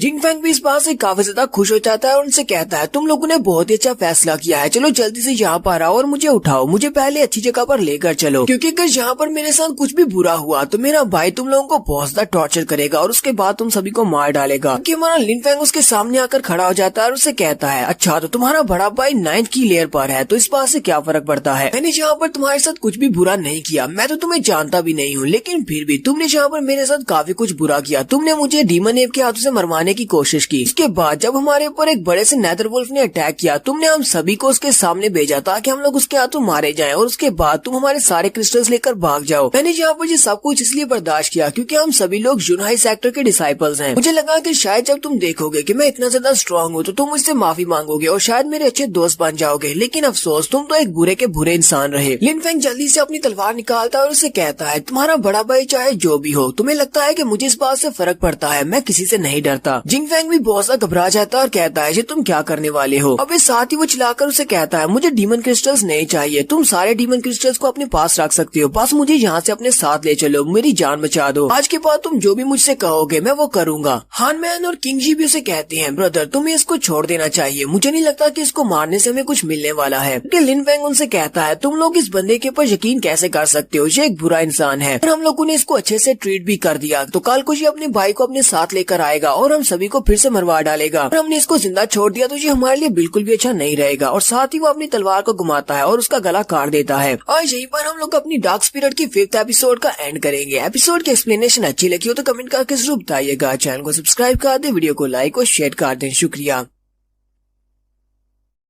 तो गाइस कैसे हैं आप सब लोग? डार्क स्पिरिट के एपिसोड 6 के साथ हाजिर हो। तो लास्ट एपिसोड के एंड पे हमने देखा था जिन फेंग जो कि उस बड़े से नेदर वुल्फ के साथ फाइट करते हुए जख्मी हो जाता है। वो वहाँ पर जख्मी होने के बाद जब वो वहाँ पर देखता है कि लिन फेंग ने वहाँ पर नेदर वुल्फ को मार दिया है, तो वो उनसे कहता है, अगर तुम लोग मेरी जान नहीं बचाते, तुम्हारे पास जितने भी क्रिस्टल्स हैं उनमें से आधे क्रिस्टल तुम मुझे नहीं देते, तो फिर मैं वापस जाने के बाद अपने भाई को इस बारे में बताऊंगा। मुझे अगर यहाँ पर कुछ भी होता है तो मेरा भाई तुम लोगों को नहीं छोड़ेगा, इसलिए तुम्हें मुझे आधे क्रिस्टल्स देना पड़ेंगे और मेरी जान जान भी बचाना पड़ेगी। जबकि हमारा लिन फेंग उसकी बात सुनने के बाद आगे बढ़ता है और अपनी तलवार के साथ उसका गला काट देता है, उसको वहीं पर मार देता है। बाकी सभी भी काफी ज्यादा हैरान होते हैं और उसे कहते हैं, ब्रदर लिन फेंग, ये तुमने क्या कर दिया। इसके बड़े भाई का नाम जिन हाओ है, जो कि हमारे यूनहाई सेक्टर का 9th लेवल का मास्टर है। वो अपनी 9th की लेयर पर है। लिन फेंग उनसे कहता है, तुम्हें यहाँ पर इस बारे में किसी को भी बताने की जरूरत नहीं है। तुम सभी लोग भी सब में शामिल थे। जहाँ पर जो कुछ भी आया उस सभी की जिम्मेदारी मैं अपने कंधों पर लेता हूँ। तो कोई भी तुमसे इस बारे में पूछे कि जिन फेंग के साथ क्या हुआ है, तुमको सिर्फ यही बताना है कि ये सब कुछ मैंने किया है, यानी कि लिन फेंग ने किया है। हान मैन आगे बढ़ता है और उसे कहता है, ब्रदर लिन फेंग, मैं हान मैन, मैं इतना भी डरपोक नहीं हूँ कि मौत के डर से मैं अपने दोस्त को पीछे छोड़ दूं। यहाँ पर तुमने हम सभी के लिए सब कुछ किया है, क्योंकि अगर तुम ऐसा नहीं करते तो जिन फेंग हमसे हमारे क्रिस्टल्स भी छीन लेता और साथ ही में मरवा भी डालता। किंग जी भी आगे बढ़ता है और उसे कहता है, इसने बिल्कुल ठीक कहा, हान मैन बिल्कुल ठीक कह रहा है, हम लोग भी तुम्हारे साथ ही सब में शामिल हैं। यहाँ पर जो कुछ भी हुआ है उस सब में हमारा भी हाथ है। जिंग जुन भी उसे कहती है, ठीक है, मैं भी सब में तुम्हारे साथ शामिल हूँ। हम ये सारी की सारी जिम्मेदारी तुम्हें अकेले नहीं उठाने देंगे। जबकि लिन फेंग उन सभी की बातें सुनने के बाद सोच रहा होता है, यहाँ पर यूनहाई सेक्टर में वापस आने के बाद मुझे अच्छे और सच्चे दोस्त मिल ही गए। लिन फेंग उनसे कहता है, मैं तुम लोगों के इस फैसले की बहुत ज्यादा इज्जत करता हूँ और तुम सभी का बहुत बहुत शुक्रिया मेरे पर भरोसा करने के लिए, मेरा यहाँ पर साथ देने के लिए, मुझे अकेला ना छोड़ने के लिए। लेकिन मुझे लगता है कि अभी हमें और ज्यादा आगे नहीं जाना चाहिए, हमें यहीं से वापस चले जाना चाहिए, क्योंकि जितना ज्यादा हम लोग आगे जाएंगे इतनी ज्यादा पावरफुल मॉन्स्टर्स के साथ हमारा सामना होगा और हम लोग उन मॉन्स्टर्स को हरा नहीं पाएंगे। हान मैन उसे कहता, हाँ बिल्कुल, हमारे पास अभी काफी सारे क्रिस्टल्स हो चुके हैं, चलो अभी यहीं से वापस चलते हैं। सब कुछ तुम्हारी वजह से हुआ है कि हमें यहाँ पर काफी सारे क्रिस्टल्स मिल सके हैं। किंग जी उसे कहता है, हाँ, इन सारे क्रिस्टल्स की मदद से हम लोग न सिर्फ यहाँ पर एनहेंसमेंट पिल्स ले सकते हैं, बल्कि हम लोग अपने लिए काफी सारे इक्विपमेंट्स को भी खरीद सकते हैं। तो सभी लोग वहाँ से वापस की तरफ चल पड़ते हैं। जबकि वहाँ से वापस की तरफ जाते हुए हमारा लिन फेंग पीछे की तरफ देखता है, जिन फेंग की डेड बॉडी की तरफ, और साथ ही वो सोच रहा होता है, इसने यहाँ पर जो भी क्राइम किए हैं वो उन सारे क्राइम से बच नहीं सकता था, इससे इसके गुनाह की सजा ही मिली है। फ्यूचर में अगर मेरा सामना इस तरह के किसी और लोगों के साथ होता है जो लोग बुरे हों और मुझे मारना चाहते हो, मैं उन सभी को मार डालूंगा, मैं किसी को भी नहीं छोड़ूंगा। तो उसी वक्त उसकी नजर उसके कपड़ों में रखी हुई एक मार्शल आर्ट्स की बुक पर पड़ती है। वो आगे बढ़ता है और कहता है, इसके पास तो एक मार्शल आर्ट्स की बुक है। उस बुक को निकालता है तो उसके ऊपर एक टेक्निक का नाम लिखा होता है, जिसका नाम रोरिंग थंडर स्वर्ड स्किल होता है। लिन फेंग काफी ज्यादा खुश हो जाता है और कहता है, मैंने तो ऐसा सोचा भी नहीं था कि ये इस तरह की सीक्रेट ट्रेजर बुक को अपने पास रखेगा। के ऊपर तो इनकी फैमिली की सीक्रेट टेक्निक लिखी हुई है, चलो अब ये मेरी हुई। तो उस बुक को अपने पास रख लेता है। लिन फेंग कहता है, रोरिंग थंडर स्वर्ड स्किल, ये काफी अच्छा स्किल है, अगर मैंने इसको मास्टर कर लिया मुझे बार बार अपने ड्रॉ स्वर्ड मेथड को यूज नहीं करना पड़ेगा। अपने ड्रॉ स्वर्ड मेथड को सिर्फ सरप्राइज अटैक के लिए रखूंगा, जबकि इस रोरिंग स्किल को हर बार यूज किया जा सकता है और हर बार ये लेवल अप किया जा सकता है। तो वो सभी लोग वापस से अपने यूनहाई सेक्टर में आ जाते हैं। किंग जी उसे कहता है, ब्रदर लिन फेंग, अब आगे तुम क्या करने वाले हो? जबकि हम लोग अपने यूनहाई सेक्टर में वापस आ गए हैं, तो इसके आगे तुम्हारा क्या प्लान है? लिन फेंग उसे कहता है, जबकि हमने सारे क्रिस्टल्स को बेचने के बाद कुछ एनहेंसमेंट स्किल्स को खरीद लिया है, तो मैं उन एनहेंसमेंट स्किल्स को अपनी बॉडी के अंदर एब्जॉर्ब करना चाहूंगा। उसके बाद मैं अपनी ट्रेनिंग को आगे बढ़ाऊंगा ताकि मैं अपने स्किल्स को और ज्यादा बेहतर कर सकूं, साथ में मेरी कल्टीवेशन भी बढ़ सके। किंग जी उसकी बात सुनने के बाद कहता है, तो तुम भी यहाँ पर अपनी कल्टीवेशन को बहुत ही तेजी से बढ़ाना चाहते हो, मेरे पास तुम्हारी कल्टीवेशन को तेजी से बढ़ाने का एक बहुत ही अच्छा रास्ता है कि हम लोग बहुत ही जल्दी स्टॉर्मिंग गॉर्ज की तरफ जाने वाले हैं। अगर तुम चाहो तो हम सभी लोग मिलकर स्टॉर्मिंग गॉर्ज की तरफ जा सकते हैं, क्योंकि स्टॉर्मिंग गॉर्ज में बहुत ज्यादा पावरफुल फाइटर्स होते हैं। वो सारे के सारे फाइटर्स वहाँ पर एक दूसरे के साथ स्पार मैचेस करते हैं। अगर हम लोग वहाँ पर जाकर किसी स्ट्रॉन्ग फाइटर के साथ फाइट करेंगे तो इससे हमारी कल्टीवेशन काफी तेजी से बढ़ेगी। हान मैन उसे कहता, अब जबकि तुमने स्टॉर्मिंग गॉर्ज का नाम लिया है तो मैं भी वहाँ पर जाना चाहता हूँ, क्योंकि मुझे भी अपनी कल्टीवेशन को बढ़ाना है। वहाँ पर जाकर किसी स्ट्रॉन्ग फाइटर के साथ फाइट करूंगा ताकि मेरा एक्सपीरियंस बढ़ सके। किंग जी उसे कहता है, हान मैन, तुम्हारे पास जो स्पेशल कुंफू है अर्थ टाइप का, वो काफी ज्यादा स्पेशल है, इसलिए मुझे लगता है कि वहाँ पर जाने से तुम्हें काफी ज्यादा फायदा हो सकता है। हान मैन लिन फेंग से कहता है, लिन फेंग, फिलहाल के लिए तो हम सभी लोग अपने रास्ते पर चले जाते हैं, लेकिन अगर हमारी किस्मत में हुआ तो हम सभी लोग एक साथ स्टॉर्मिंग गॉर्ज में जाएंगे और वहाँ पर जाकर ट्रेनिंग करेंगे। लिन फेंग उसे कहता, हाँ क्यों नहीं, अगर तुम सभी के पास फ्री टाइम हुआ तो मुझसे मिलने के लिए आना, हम सभी लोग आपस में गेट टुगेदर जरूर करेंगे, क्योंकि आज के बाद हम सभी लोग अच्छे दोस्त हैं। फिर वो सभी लोग एक दूसरे को बाय बोलते हुए वहाँ से अलग हो जाते हैं। वहाँ से अलग होने के बाद हमारा लिन फेंग माउंटेन एरिया की तरफ चला आता है ताकि वो वहाँ पर आकर रोरिंग थंडर स्वर्ड स्किल को मास्टर कर सके। लिन फेंग वहाँ पर आने के बाद सोच रहा था, मेरी पुरानी मेमोरीज के मुताबिक जब मैं पिछली बार स्टॉर्मिंग गॉर्ज में गया था तो वो मेरे लिए बहुत ही बुरा साबित हुआ कि उस वक्त तो मैं बहुत ज्यादा कमजोर था, सभी लोग मुझे कचरा समझते थे और उन्होंने मुझे बहुत ज्यादा बुरी तरह से पीटा था। लिन फेंग वापस से माउंटेन में चला जाता है और कहता है, इस बार जब मैं स्टॉर्मिंग गॉर्ज में जाऊंगा तो वहाँ पर जाने के बाद मैं सबको बता दूंगा कि मैं कोई कचरा नहीं हूँ। सभी ने जो मुझे कचरा कहा था उन्हें अपने अल्फाज को वापस लेना होगा। एक सीन कुछ दिनों के बाद का दिखाया जाता है। कुछ दिनों के बाद लिन फेंग अपनी ट्रेनिंग को कंप्लीट कर लेता है। जहाँ पर रोरिंग थंडर स्वर्ड स्किल को सीख लिया है और उसके सामने एक बड़ा सा गड़ा बन चुका होता है, यानी कि उसने वहाँ पर अपने स्किल को अप्लाई किया था। और हमारा लिन फेंग भी वहीं पर बैठा होता है। लिन फेंग कहता है, मैंने जो एनहेंसमेंट स्पेस को अपनी बॉडी में एब्जॉर्ब किया है वो तो काफी ज्यादा अच्छी है, मेरी पावर पहले से बढ़ चुकी है। अब तो मैं अपनी डार्क स्पिरिट को यूज किए बिना ही इतनी ज्यादा पावर को रिलीज कर सकता हूँ, क्योंकि पहले मैं अपनी 7th की लेयर पर था, लेकिन अब अपडेट होने के बाद मैं 8th की लेयर पर पहुंच चुका हूँ। तो लिन फेंग अभी वहीं पर बैठा अपने स्किल्स के बारे में सोच रहा होता है कि उसी वक्त उसका वो वाला कजन यहाँ पर आता है जिसने एपिसोड की शुरुआत में इसको मार दिया था। वो आते ही उसको कहता है, लिन फेंग तुम फैमिली के नाम पर एक दब्बा हो, लेकिन फिर भी तुम यहाँ पर हो, कि पिछली बार मैंने तुम्हें बहुत ही बुरी तरह से पीटा था। मेरी इतनी ज्यादा कोशिश करने के बाद कि तुम अभी तक मरे नहीं हो, और अगर तुम जिंदा बच गए तो तुम्हें यहाँ पर वापस आने की गलती नहीं करनी चाहिए थी। लगता है कि इस बार मुझे तुम्हें अच्छी तरह से मारना होगा और मारने के बाद तुम्हारी बॉडी के पीसेस करने होंगे, ताकि मैं इस बात को मेक श्योर कर सकूं कि तुम वाकई में मर गए हो। लिन फेंग उसकी इंसल्ट करते हुए कहता है, लगता है कि तुमने अभी तक अपने छोटे भाई के बारे में नहीं सुना। क्या तुमने नहीं सुना कि फैमिली मीटिंग में मैंने लिन जुन के साथ क्या किया है? ये बात सुनने के बाद लिन हैंग भी काफी ज्यादा गुस्सा हो जाता है और कहता है, तुमने यहाँ पर एक और बड़ी गलती कर दी, मैं इस बात को भूला नहीं हूँ। मुझे पता है कि मेरे छोटे भाई लिन जुन के साथ तुमने क्या किया है। अब तो तुम्हें मेरे छोटे भाई के ऊपर अटैक करने की कीमत भी यहीं पर चुकाना पड़ेगी। तो लिन फेंग जल्दी से उठकर खड़ा हो जाता है और उसे कहता है, चलो फिर ठीक है, मुझे भी तुम्हारे साथ कुछ पुराने स्कोर्स को सेटल करना है। लास्ट टाइम तुमने मुझे बुरी तरह से पीटा था, लेकिन इस बार मैं उसका हिसाब चुकाऊंगा। लेकिन फिर भी क्योंकि हम दोनों एक कजिन्स हैं, इसलिए मैं तुम्हें यहाँ पर मौका देता हूँ, मुझसे माफी मांगो तो मैं तुम्हें यहाँ से जिंदा जाने दूंगा। लिन हैंग उसकी बात सुनने के बाद काफी ज्यादा गुस्सा होता है और उसके ऊपर अटैक करने के लिए आगे बढ़ता है और कहता है, लगता है कि मुझसे मार खाने के बाद तुम्हारा दिमाग खराब हो गया है, तुम आज भी वही कचरे के कचरे हो। मेरे छोटे भाई को हरा देने का मतलब ये नहीं है कि तुम कोई बहुत ही बड़े वॉरियर बन गए हो। और साथ ही वो अपनी पावर्स को रिलीज करते हुए लिन फेंग के चेहरे पर एक जबरदस्त पंच मारता है, लेकिन लिन फेंग तो अपनी जगह से हिलता भी नहीं। आगे से वो मुस्कुराना शुरू कर देता है और उसे कहता है, क्या बस इतना ही कर सकती हो, तुम्हारे पंच में तो दम ही नहीं है। लिन हैंग बहुत ज्यादा हैरान होता है और कहता है, ऐसा कैसे हो सकता है?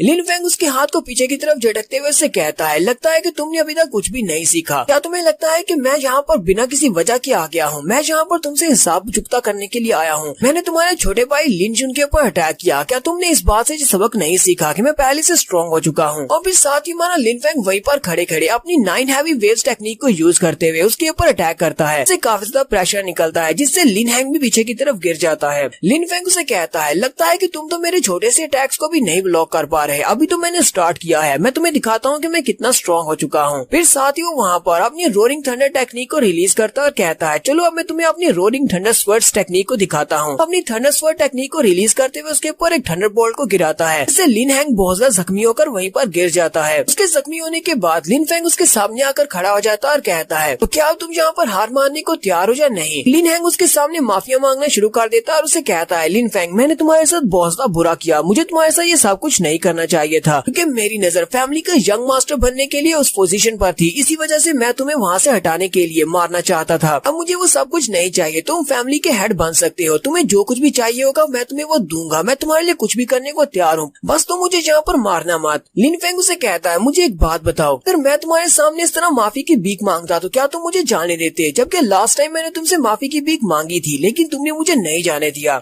लिन हैंग उसे कहता, हाँ मुझे ये बात अच्छी तरह से पता है कि मैंने तुम्हारे साथ जो कुछ भी किया है उसकी वजह से तुम्हें यहाँ पर मेरी जान ले लेनी चाहिए, लेकिन तुम्हें इस फैक्ट को भी देखना चाहिए कि हम दोनों कजिन्स हैं, मैं तुम्हारा भाई हूँ, इसलिए तुम मुझे यहाँ पर मत मारो। तो लिन फेंग जल्दी से पीछे की तरफ मुड़ जाता है और उसे कहता है, चलो शुक्र है कि तुम्हें कम से कम ये फैक्ट तो पता है कि हम दोनों कजिन्स हैं, यानी कि हम दोनों भाई हैं। जबकि तुमने इस बात को एक्सेप्ट कर लिया कि तुम मेरे भाई हो, तुम मेरे कजिन हो, तो ठीक है मैं तुम्हारी जान नहीं लूंगा। ऐसे भी हमारी फैमिली में रूल है कि हम लोग एक दूसरे फैमिली मेंबर की जान नहीं ले सकते। वहाँ पर फिर से अपने रोरिंग थंडर स्किल को यूज करते हुए उसकी बॉडी के ऊपर अटैक करता है और उसकी सारी की सारी कल्टीवेशन को ब्लॉक कर देता है, यानी कि अब ये बेकार हो चुका है, ये जिंदगी में दोबारा कभी भी कल्टीवेट नहीं कर पाएगा। फिर साथ ही जाने से पहले लिन फेंग उसे कहता है, लिन हैंग दोबारा कभी भी अपना ये घटिया सा चेहरा मेरे सामने लेकर मत आना, वरना तुम्हारे लिए बिल्कुल भी अच्छा नहीं होगा। जबकि लिन हैंग जख्मी होने के बाद वहीं पर पड़ा होता है और पीछे से चिल्लाकर उसे कहता है, लिन फेंग तुमने मेरे साथ बिल्कुल भी अच्छा नहीं किया, तुमने मेरी कल्टीवेशन को ब्लॉक करके मुझे एक बेकार इंसान बना दिया है। मैं इस बात को मेक श्योर करूंगा कि मैं तुम्हारी जिंदगी को एक लिविंग हेल बना दूं। यानी कि लिन हैंग हमारे हीरो से इस बात का बदला जरूर लेगा। आज यहीं पर हमारी एपिसोड 6 का एंड हो जाता है। एपिसोड की एक्सप्लेनेशन अच्छी लगी हो तो कमेंट करके जरूर बताइएगा। चैनल को सब्सक्राइब कर दे, वीडियो को लाइक और शेयर कर दे। शुक्रिया।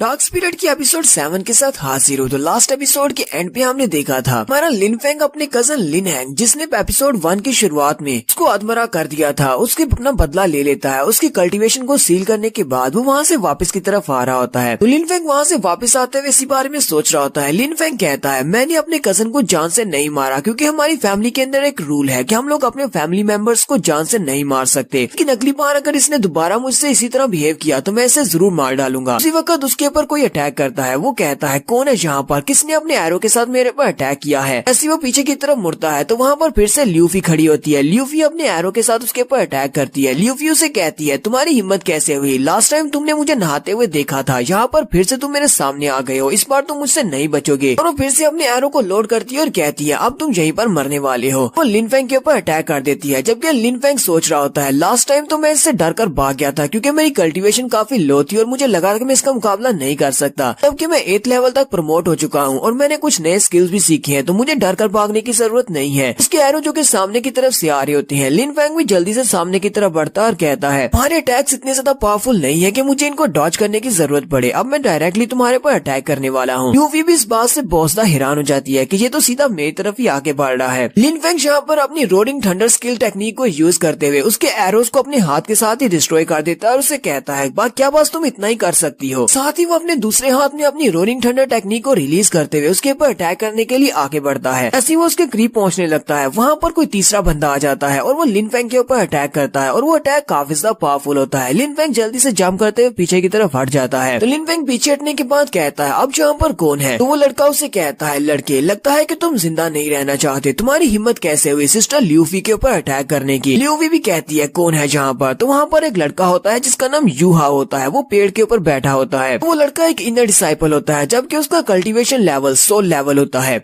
यूहा ल्यूफी से कहता है, सिस्टर ल्यूफी क्या तुम चाहती हो कि मैं तुम्हारे लिए इस कीड़े को मार डालूं। क्योंकि लिन फेंग भी इस बात से काफी हैरान होता है और कहता है, ये लड़का तो एक इनर डिसाइपल है और ये अपनी सोल की लेयर पर है। ल्यूफी उससे कहती है, यूहा ये मेरा पर्सनल मैटर है, तुम्हें इस सब में इंटरफियर करने की जरूरत नहीं है। ल्यूफी लिन फेंग से कहती है, तुम्हारा नाम लिन फेंग है, लास्ट टाइम तुमने अपना नाम बताया था, हम लोग अपने मसले को बाद में सुलझा लेंगे, फिलहाल के लिए तुम यहाँ से चले जाओ। लिन फेंग उसकी बात सुनने के बाद उसे कहता है, तुम्हें लगता है कि तुम यहाँ पर मुझे हरा नहीं सकती तो तुम यहाँ से भाग भी सकती हो, मैं तुम्हें यहाँ से इतनी आसानी से भागने नहीं दूंगा क्योंकि तुम्हें पता चल चुका है कि मैं तुमसे स्ट्रांग हो चुका हूँ। ल्यूफी से कहती है, लड़के ऐसी बात नहीं है, अगर यूहाओ तुम्हारे साथ फाइट करेगा तो ये तुम्हें बड़ी आसानी से मार सकता है क्योंकि वो अपनी सोल लेयर पर है, तुम इसका मुकाबला नहीं कर सकते, इसलिए मैं चाहती हूँ कि यहाँ से भाग जाओ, कहीं ऐसा ना हो कि मेरी जगह पर वो तुम्हें मार डाले। लिन फेंग उसे कहता है, चलो ठीक है मैं तुम्हारी बात को मान लेता हूँ, लेकिन मेरी बात को याद रखना, हमारा मसला यहाँ पर खत्म नहीं हुआ, हम इस मसले को बाद में सुलझाएंगे। और फिर साथ ही लिन फेंग पीछे की तरफ मुड़ जाता है। जैसे लिन फेंग वहाँ से जाने लगता है, यूहाओ चुटकी बजाता है और उसे कहता है, लड़के तुम्हें किसने कह दिया कि तुम यहाँ से जा सकते हो। ल्यूफी ने तुम्हें यहाँ से जाने का कहा है, लेकिन मैंने तुम्हें यहाँ से जाने का नहीं कहा। साथ ही वो अपनी पावर्स को रिलीज करते हुए फिर से उसके ऊपर अटैक कर देता है। लिन फेंग जो कि वहाँ से आराम से पीछे की तरफ जा रहा होता है, वो यहाँ पर अपने फ्लीटिंग शैडो मूव को यूज करके भागने वाला है और जाने से पहले वो एक बहुत ही जबरदस्त सा डायलॉग मारता है। यूहाओ से कहता है, मेरा तुम्हारे साथ कोई भी झगड़ा नहीं है, लेकिन इसके बावजूद तुम यहाँ पर मेरे पर अटैक कर रहे हो। मेरी एक बात को याद रखना, जिस दिन मेरी कल्टीवेशन तुम्हारे लेवल के बराबर पहुँच गई वो दिन तुम्हारा इस दुनिया पर आखिरी दिन होगा। और साथ ही वो वहाँ से गायब हो जाता है। लिन फेंग के वहाँ से गायब होने के बाद यूनहाओ कहता है, इस लड़के को लगता है कि ये लड़का भी सोल लेयर तक पहुँच सकता है। सोल लेयर तक पहुँचने के लिए बहुत ज्यादा कल्टीवेशन और बहुत ज्यादा रिसोर्सेज की जरूरत पड़ती है। कि हमारी ल्यूफी काफी ज्यादा हैरान होती है और कहती है, ये लड़का काफी ज्यादा स्किलफुल है, लास्ट टाइम इसने इसी स्किल को यूज करते हुए मेरे अटैक को ब्लॉक किया था, इस बार ये इस अटैक को यूज करते हुए यहाँ से भाग गया है।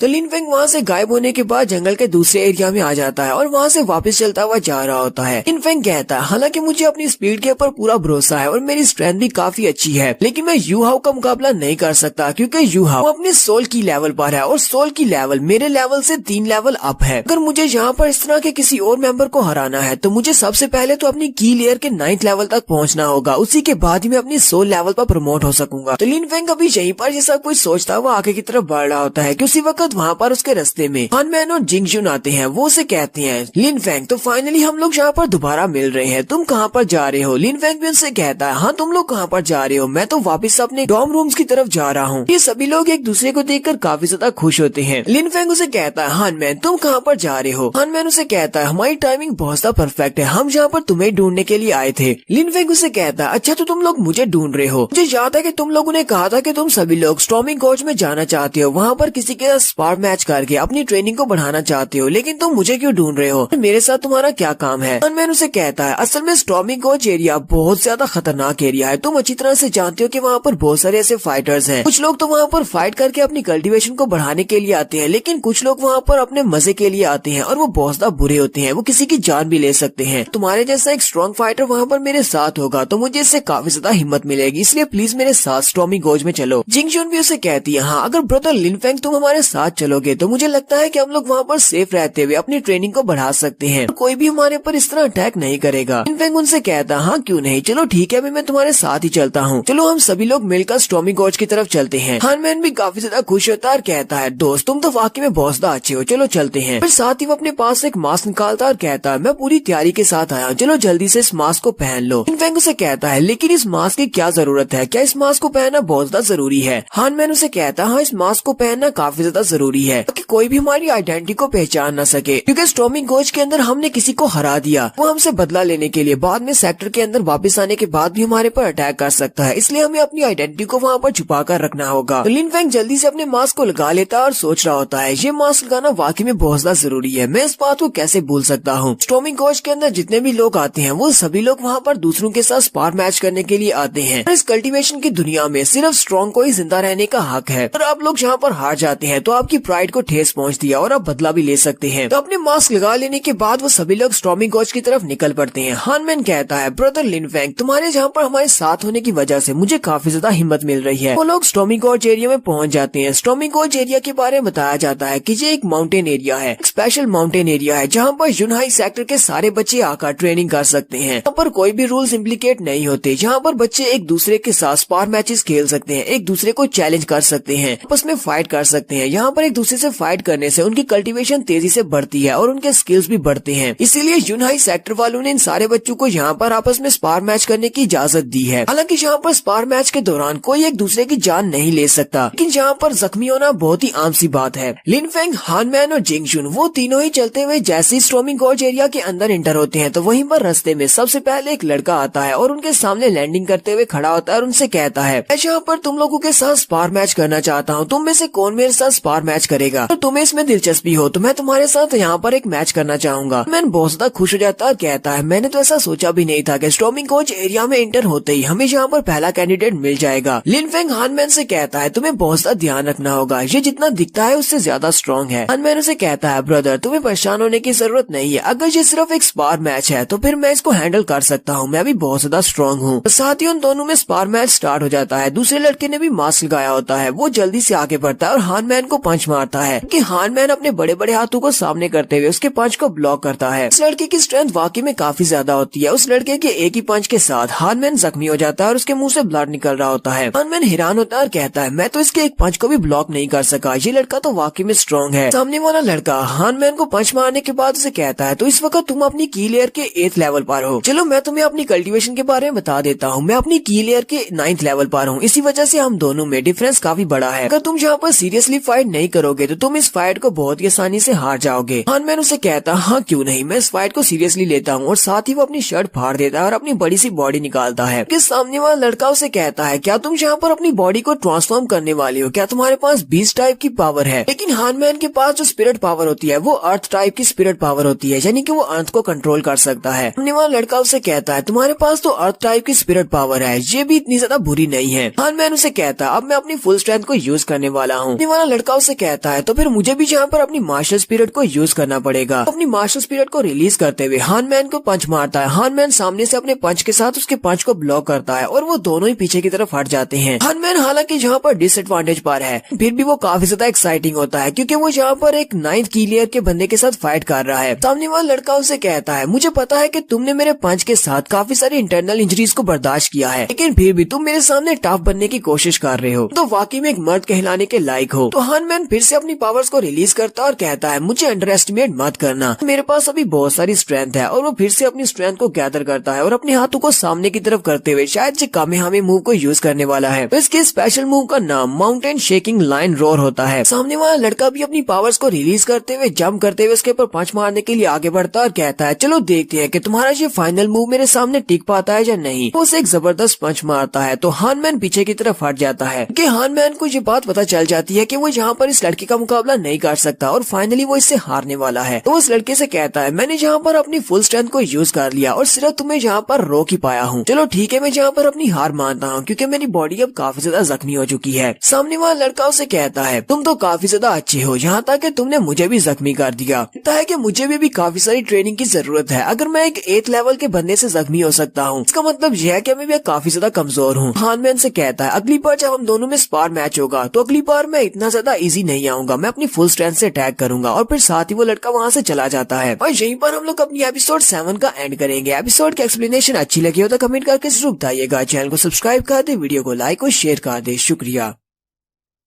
तो गाइस कैसे हैं आप सब लोग? डार्क स्पिरिट के एपिसोड 08 के साथ हाजिर हूँ। अगर आप मेरे चैनल पर नए हैं और अभी तक चैनल को सब्सक्राइब नहीं किया हुआ तो जल्दी से चैनल को सब्सक्राइब कर दें, वीडियो को लाइक और शेयर कर दें। शुक्रिया।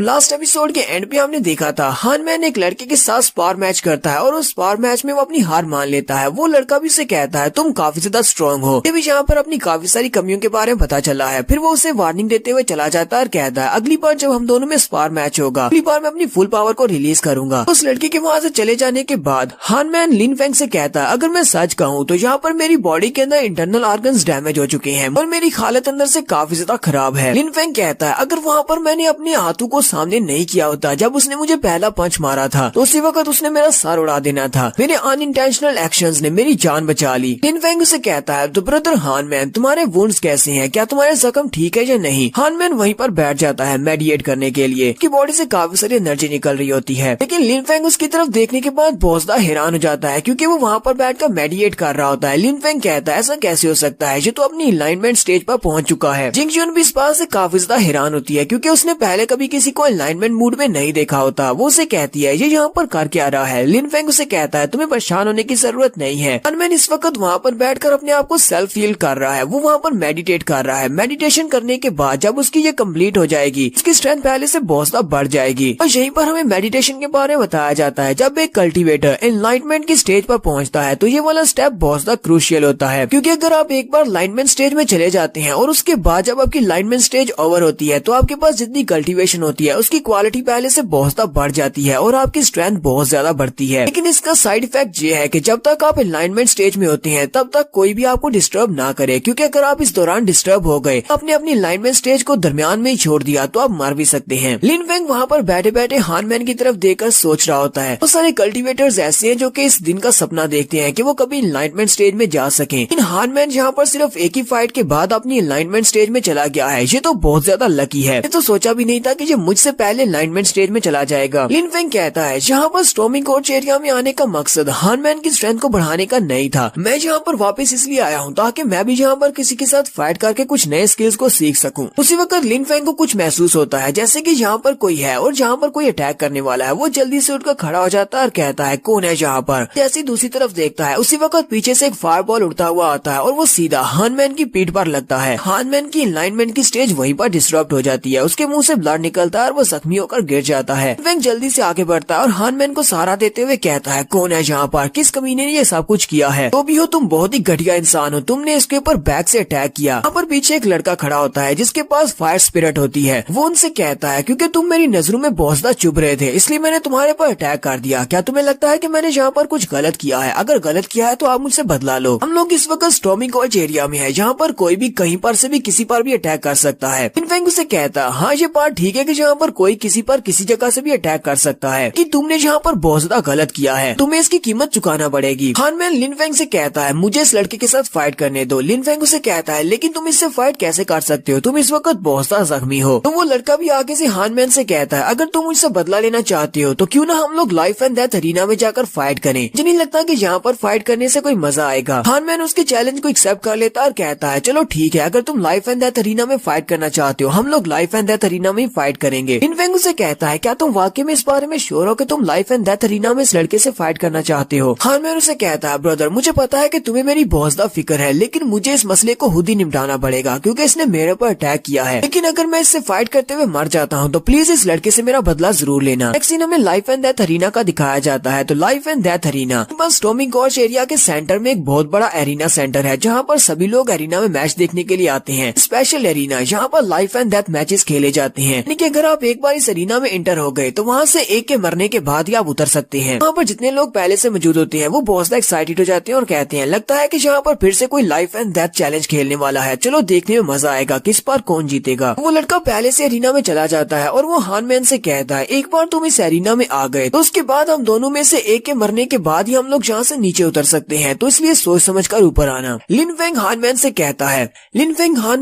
है तुम्हें इससे फाइट करने में बहुत ज्यादा ध्यान रखना होगा। हानमैन उसे कहता है तुम्हें परेशान होने की जरूरत नहीं है, मैं इस कमीने को अच्छा सबक सिखाऊंगा। फिर हानमैन भी अरीना में चला जाता है, दोनों ही अपनी पावर्स को रिलीज कर रहे होते हैं। तो इस लड़के का नाम जियांग हुआ होता है। वो हानमैन से कहता है तो मरने से पहले इस नाम को याद रखना, यहाँ पर तुम्हें जिस लड़के ने मारा है उसका नाम जियांग हुआ है। जबकि हानमैन उसे कहता है तुम्हें लगता है कि तुम यहाँ पर मुझे मारने वाले हो, इनमें सपने देखना छोड़ दो। और जियांग हुआ जल्दी से अपनी फायर पावर के साथ उसके ऊपर अटैक करने के लिए आगे बढ़ता है। कि हमारा हानमैन इस बात से हैरान होता है कि आखिर इस लड़के को मेरे नाम के बारे में कैसे पता चला, लगता है कि यहाँ पर स्पेशली मुझे टारगेट कर रहा है। जियांग हुआ हानमैन के ऊपर पंच मारता है लेकिन हानमैन जल्दी से जंप करते हुए साइड पर हट जाता है और उसके अटैक को अवॉइड कर लेता है। फिर साथ ही वो अपनी अर्थ स्पिरिट को एक्टिवेट करते हुए अपने हाथ में अपनी एनर्जी को रिलीज करता है और उसे पंच मारने के लिए आगे बढ़ता है। उसे कहता है चलो मैं तुम्हें दिखाता हूँ अपने माउंटेन स्प्लिटिंग फेस का कमाल। जबकि जियांग हुआ भी सामने से अपने हाथ को यूज करते हुए उसके पंच को वहाँ पर ब्लॉक कर लेता है, क्योंकि हानमैन पहले से काफी ज्यादा जख्मी है, इसी वजह से उसके पंचेस में इतनी ज्यादा स्ट्रेंथ नहीं है। जियांग हुआ कहता है ये लड़का तो अभी भी बहुत ज्यादा स्ट्रॉन्ग है, हालांकि ये इतना जख्मी है। उसी वक्त जियांग हुआ ग्राउंड के ऊपर से कुछ मिट्टी को उठाता है, वो मिट्टी उठाकर उसकी आंखों में डाल देता है ताकि वो देख ना सके। हानमैन चिल्लाकर उसे कहता है कमीने कहीं के, ये कौन सी फाइटिंग स्टाइल है, तुमने यहाँ पर चीटिंग की है। हानमैन को क्योंकि दिखाई नहीं दे रहा होता, उसी वक्त जियांग हुआ जल्दी से घूमता हुआ उसके पीछे वाली साइड पर चला जाता है और अपने पंच में अपनी फायर स्पिरिट को रिलीज करते हुए उसकी कमर पर एक जबरदस्त पंच मारता है, जिससे हानमैन सामने की तरफ गिर जाता है और खांसना शुरू कर देता है। जियांग हुआ उसे कहता है क्या हुआ, क्या तुम्हारी बस हो गई। कि हमारा लिन फेंग और जिंग जुन दोनों ही बहुत ज्यादा घबरा जाते हैं कि अब यहाँ पर क्या होने वाला है। हानमैन के नीचे गिरने के बाद जियांग हुआ अपने दोनों हाथों पर अपनी फायर स्पिरिट को रिलीज करते हुए उससे कहता है चलो देखते हैं कि अब तुम इस अटैक से कैसे बचते हो, और अपने दोनों हाथों के साथ उसकी कमर के ऊपर जबरदस्त पंचेस मारना शुरू करता है। हंसते हुए उससे कहता है तो तुम्हें अब कैसा महसूस हो रहा है, तुम्हारी बॉडी के ऊपर मैं अपने फायर बॉल से अटैक कर रहा हूँ। लिन फेंग जल्दी से आगे बढ़ता है, कहता है ये क्या बकवास है, यहाँ पर उस लड़के ने चीटिंग की है, इस फाइट को जल्दी से रोको। कि उसी वक्त एक लड़का उसके सामने आकर खड़ा हो जाता है और उसे कहता है नहीं तुम इससे आगे नहीं बढ़ सकते, ये लाइफ एंड डेथ अरीना है, यहाँ पर इन दोनों में से एक के मरने के बाद ही मैच एंड हो सकता है, यहाँ पर कोई भी किसी की हेल्प नहीं कर सकता। लिन फेंग उसे कहता है तुम कौन हो और तुम मेरा रास्ता क्यों रोक रहे हो। जिंग जुन लिन फेंग से कहती है इसका नाम जिंग हाओ है, ये जिंग फेंग का बड़ा भाई है। लिन फेंग भी उसका नाम सुनने के बाद काफी हैरान होता है, क्योंकि जिन फेंग वही लड़का है जिसको लिन फेंग ने मार दिया था। जिंग हाओ एरिना की सीढ़ियों पर खड़ा होता है, लिन फेंग से कहता है उस लड़के की मदद करने की तो सोचना भी मत, अगर तुमने आगे बढ़ने की कोशिश की तो मैं तुम्हें यहीं पर मार डालूंगा। लिन फेंग उसे कहता है तो तुम्हें लगता है कि तुम यहाँ पर मुझे मारने के लायक हो, चलो देखते हैं कि तुम मुझे यहाँ पर रोक भी पाते हो या नहीं। और वो अपनी शैडो फ्लीटिंग टेक्निक को यूज करते हुए उसके सामने से गायब हो जाता है। क्योंकि दूसरी तरफ जियांग हुआ जैसे ही अपने पंच को यूज करते हुए हानमैन के ऊपर एक जबरदस्त पंच मारने लगता है, उसी वक्त हमारा लिन फेंग वहाँ पर एरिना में पहुंच जाता है और उसके हाथ को पकड़ लेता है। जियांग हुआ भी इस बात से बहुत ज्यादा हैरान हो जाता है और साथ ही वो उससे कहता है तुम्हारी हिम्मत कैसे हुई यहाँ पर एरिना में फाइट को स्टॉप करवाने की, तुम यहाँ पर कैसे आ सकते हो, चलो जल्दी से यहाँ से बाहर जाओ। और फिर साथ ही वो यहाँ पर लिन फेंग को ये भी बता देता है ब्रदर जिंग हाओ ने मुझे ऑर्डर्स दिए हैं इस लड़के को मारने के, हानमैन मेरे हाथों से मरेगा, तुम्हारी हिम्मत कैसे हुई यहाँ पर आकर मुझे रोकने की। लिन फेंग कहता है तो इसका मतलब जिंग हाओ ने इस लड़के को यहाँ पर भेजा है हानमैन को मारने के लिए, तो लगता है कि ये सब कुछ मेरी वजह से हो रहा है, मुझे तो इस लड़के को यहाँ पर रोकना पड़ेगा। जियांग हुआ को पीछे की तरफ धक्का दे देता है। साथ ही वो जिंग हाओ से कहता है जिंग हाओ मुझे लगता है कि तुम यहाँ पर अपने भाई की मौत का बदला लेना चाहते हो, लेकिन अगर तुम वाकई में अपने भाई की मौत का बदला लेना चाहते हो तो फिर तुम्हें मुझे मारना चाहिए ना कि हानमैन को, क्योंकि हानमैन और इसके साथियों ने वहाँ पर कुछ भी नहीं किया था, अरे छोटे भाई को मैंने मारा था, इसलिए मेरे दोस्तों को छोड़ो और मुझसे आकर बदला लो। जिंग हाओ कहता है तभी तो मैं भी इस बारे में सोच रहा था कि ये बात बहुत ज्यादा हैरान करने वाली है, हानमैन मेरे भाई को कैसे हरा सकता है जबकि मेरा भाई 8th की लेयर पर था। ये तो बहुत ही अच्छा हो गया कि तुमने यहाँ पर खुद मेरे सामने आकर इस बात को एक्सेप्ट कर लिया कि तुमने मेरे भाई को मारा है। साथ ही वो जियांग हुआ से कहता है जियांग हुआ चलो जल्दी से नीचे उतर जाओ, अब यहाँ पर मैं इस लड़के से फाइट करने वाला हूँ। जियांग हुआ उससे कहता है चलो ठीक है। लिन फेंग हानमैन को उठाता है और उसे अरीना से बाहर लेकर जाने वाला होता है। हानमैन लिन फेंग से कहता है क्या तुम वाकई में ये सब कुछ करने वाली हो। लिन फेंग उसे कहता है तुम्हें इस सब के बारे में सोचकर परेशान होने की जरूरत नहीं है, पहले बाहर जाओ और जाकर मेडिटेट करो ताकि तुम अपने आप को सेल्फ हील कर सको, बाकी सब कुछ मेरे ऊपर छोड़ दो। वो दोनों एरिना से नीचे की तरफ उतर रहे होते हैं, जबकि उसी वक्त जियांग हुआ अपनी फायर स्पिरिट को रिलीज करता है और कहता है सॉरी ब्रदर जिंग हुआ, मैंने अपना माइंड चेंज कर दिया है, अब इस लड़के को मैं खुद ही सजा दूंगा कि हम दोनों यहाँ पर लाइफ एंड डेथ अरीना में फाइट कर रहे हैं, तो मुझे नहीं लगता कि मुझे तुम्हारी बात मानकर इस मैच को यहाँ पर एंड करना चाहिए। और वो पीछे वाली साइड से अपनी फायर स्पिरिट के साथ उनके ऊपर अटैक कर देता है। वो एक फायर बॉल को रिलीज करता है, सीधा लिन फेंग और हान मैन की तरफ जा रहा होता है। उसी वक्त लिन फेंग पीछे की तरफ घूमता है और उसे फायर बॉल आता हुआ दिखाई देता है। वो जियांग हुआ से कहता है, लगता है कि तुम यहाँ पर में मरना चाहती हो, पहले तो मैं तुम्हें छोड़ने वाला था लेकिन अब तुम नहीं बचोगे। वो फिर से अपनी फ्लीटिंग शैडो टेक्निक को यूज करते हुए फायर बॉल के सामने से गायब हो जाता है। हान मैन को दूसरी तरफ छोड़ने के बाद वो बड़ी स्पीड से वहाँ पर अरीना के सेंटर में आता है। अपनी रोरिंग थंडर टेक्निक को यूज करते हुए जियांग हुआ के ऊपर अटैक करता है। जियांग हुआ वहाँ पर जोर जोर से चिल्लाना शुरू कर देता है। वो अपने आसपास देखता है और कहता है, कौन है यहाँ पर, किसने रोरिंग थंडर टेक्निक को यूज किया है। उसी वक्त तुम्हारा लिन फेंग उसके पीछे खड़ा होता है। लिन फेंग उसे कहता है, तुम्हारा नाम जियांग हुआ है, ऐसी बात है ना। जियांग हुआ उसे कहता, हाँ मेरा नाम जियांग हुआ है। लिन फेंग उसे कहता है कि तुम्हारा नाम जियांग हुआ है और तुम जिंग फैमिली के सिर्फ एक कुत्ते हो, फिर भी तुम यहाँ पर इतनी ज्यादा एरोगेंटली बिहेव कर रहे हो। तुम्हें लगता है कि हान मैन को मारने के बाद तुम जिंग फैमिली का हिस्सा बन जाओगे। जिंग हाओ तो यहाँ पर मेरे हाथों से मरने वाला है, लेकिन उससे पहले मैं तुम्हें यहाँ पर मारूंगा। यहीं पर हम लोग अपनी एपिसोड 8 का एंड करेंगे। एपिसोड की एक्सप्लेनेशन अच्छी लगी हो तो कमेंट करके जरूर बताइएगा। चैनल को सब्सक्राइब कर दे, वीडियो को लाइक और शेयर कर दे। शुक्रिया।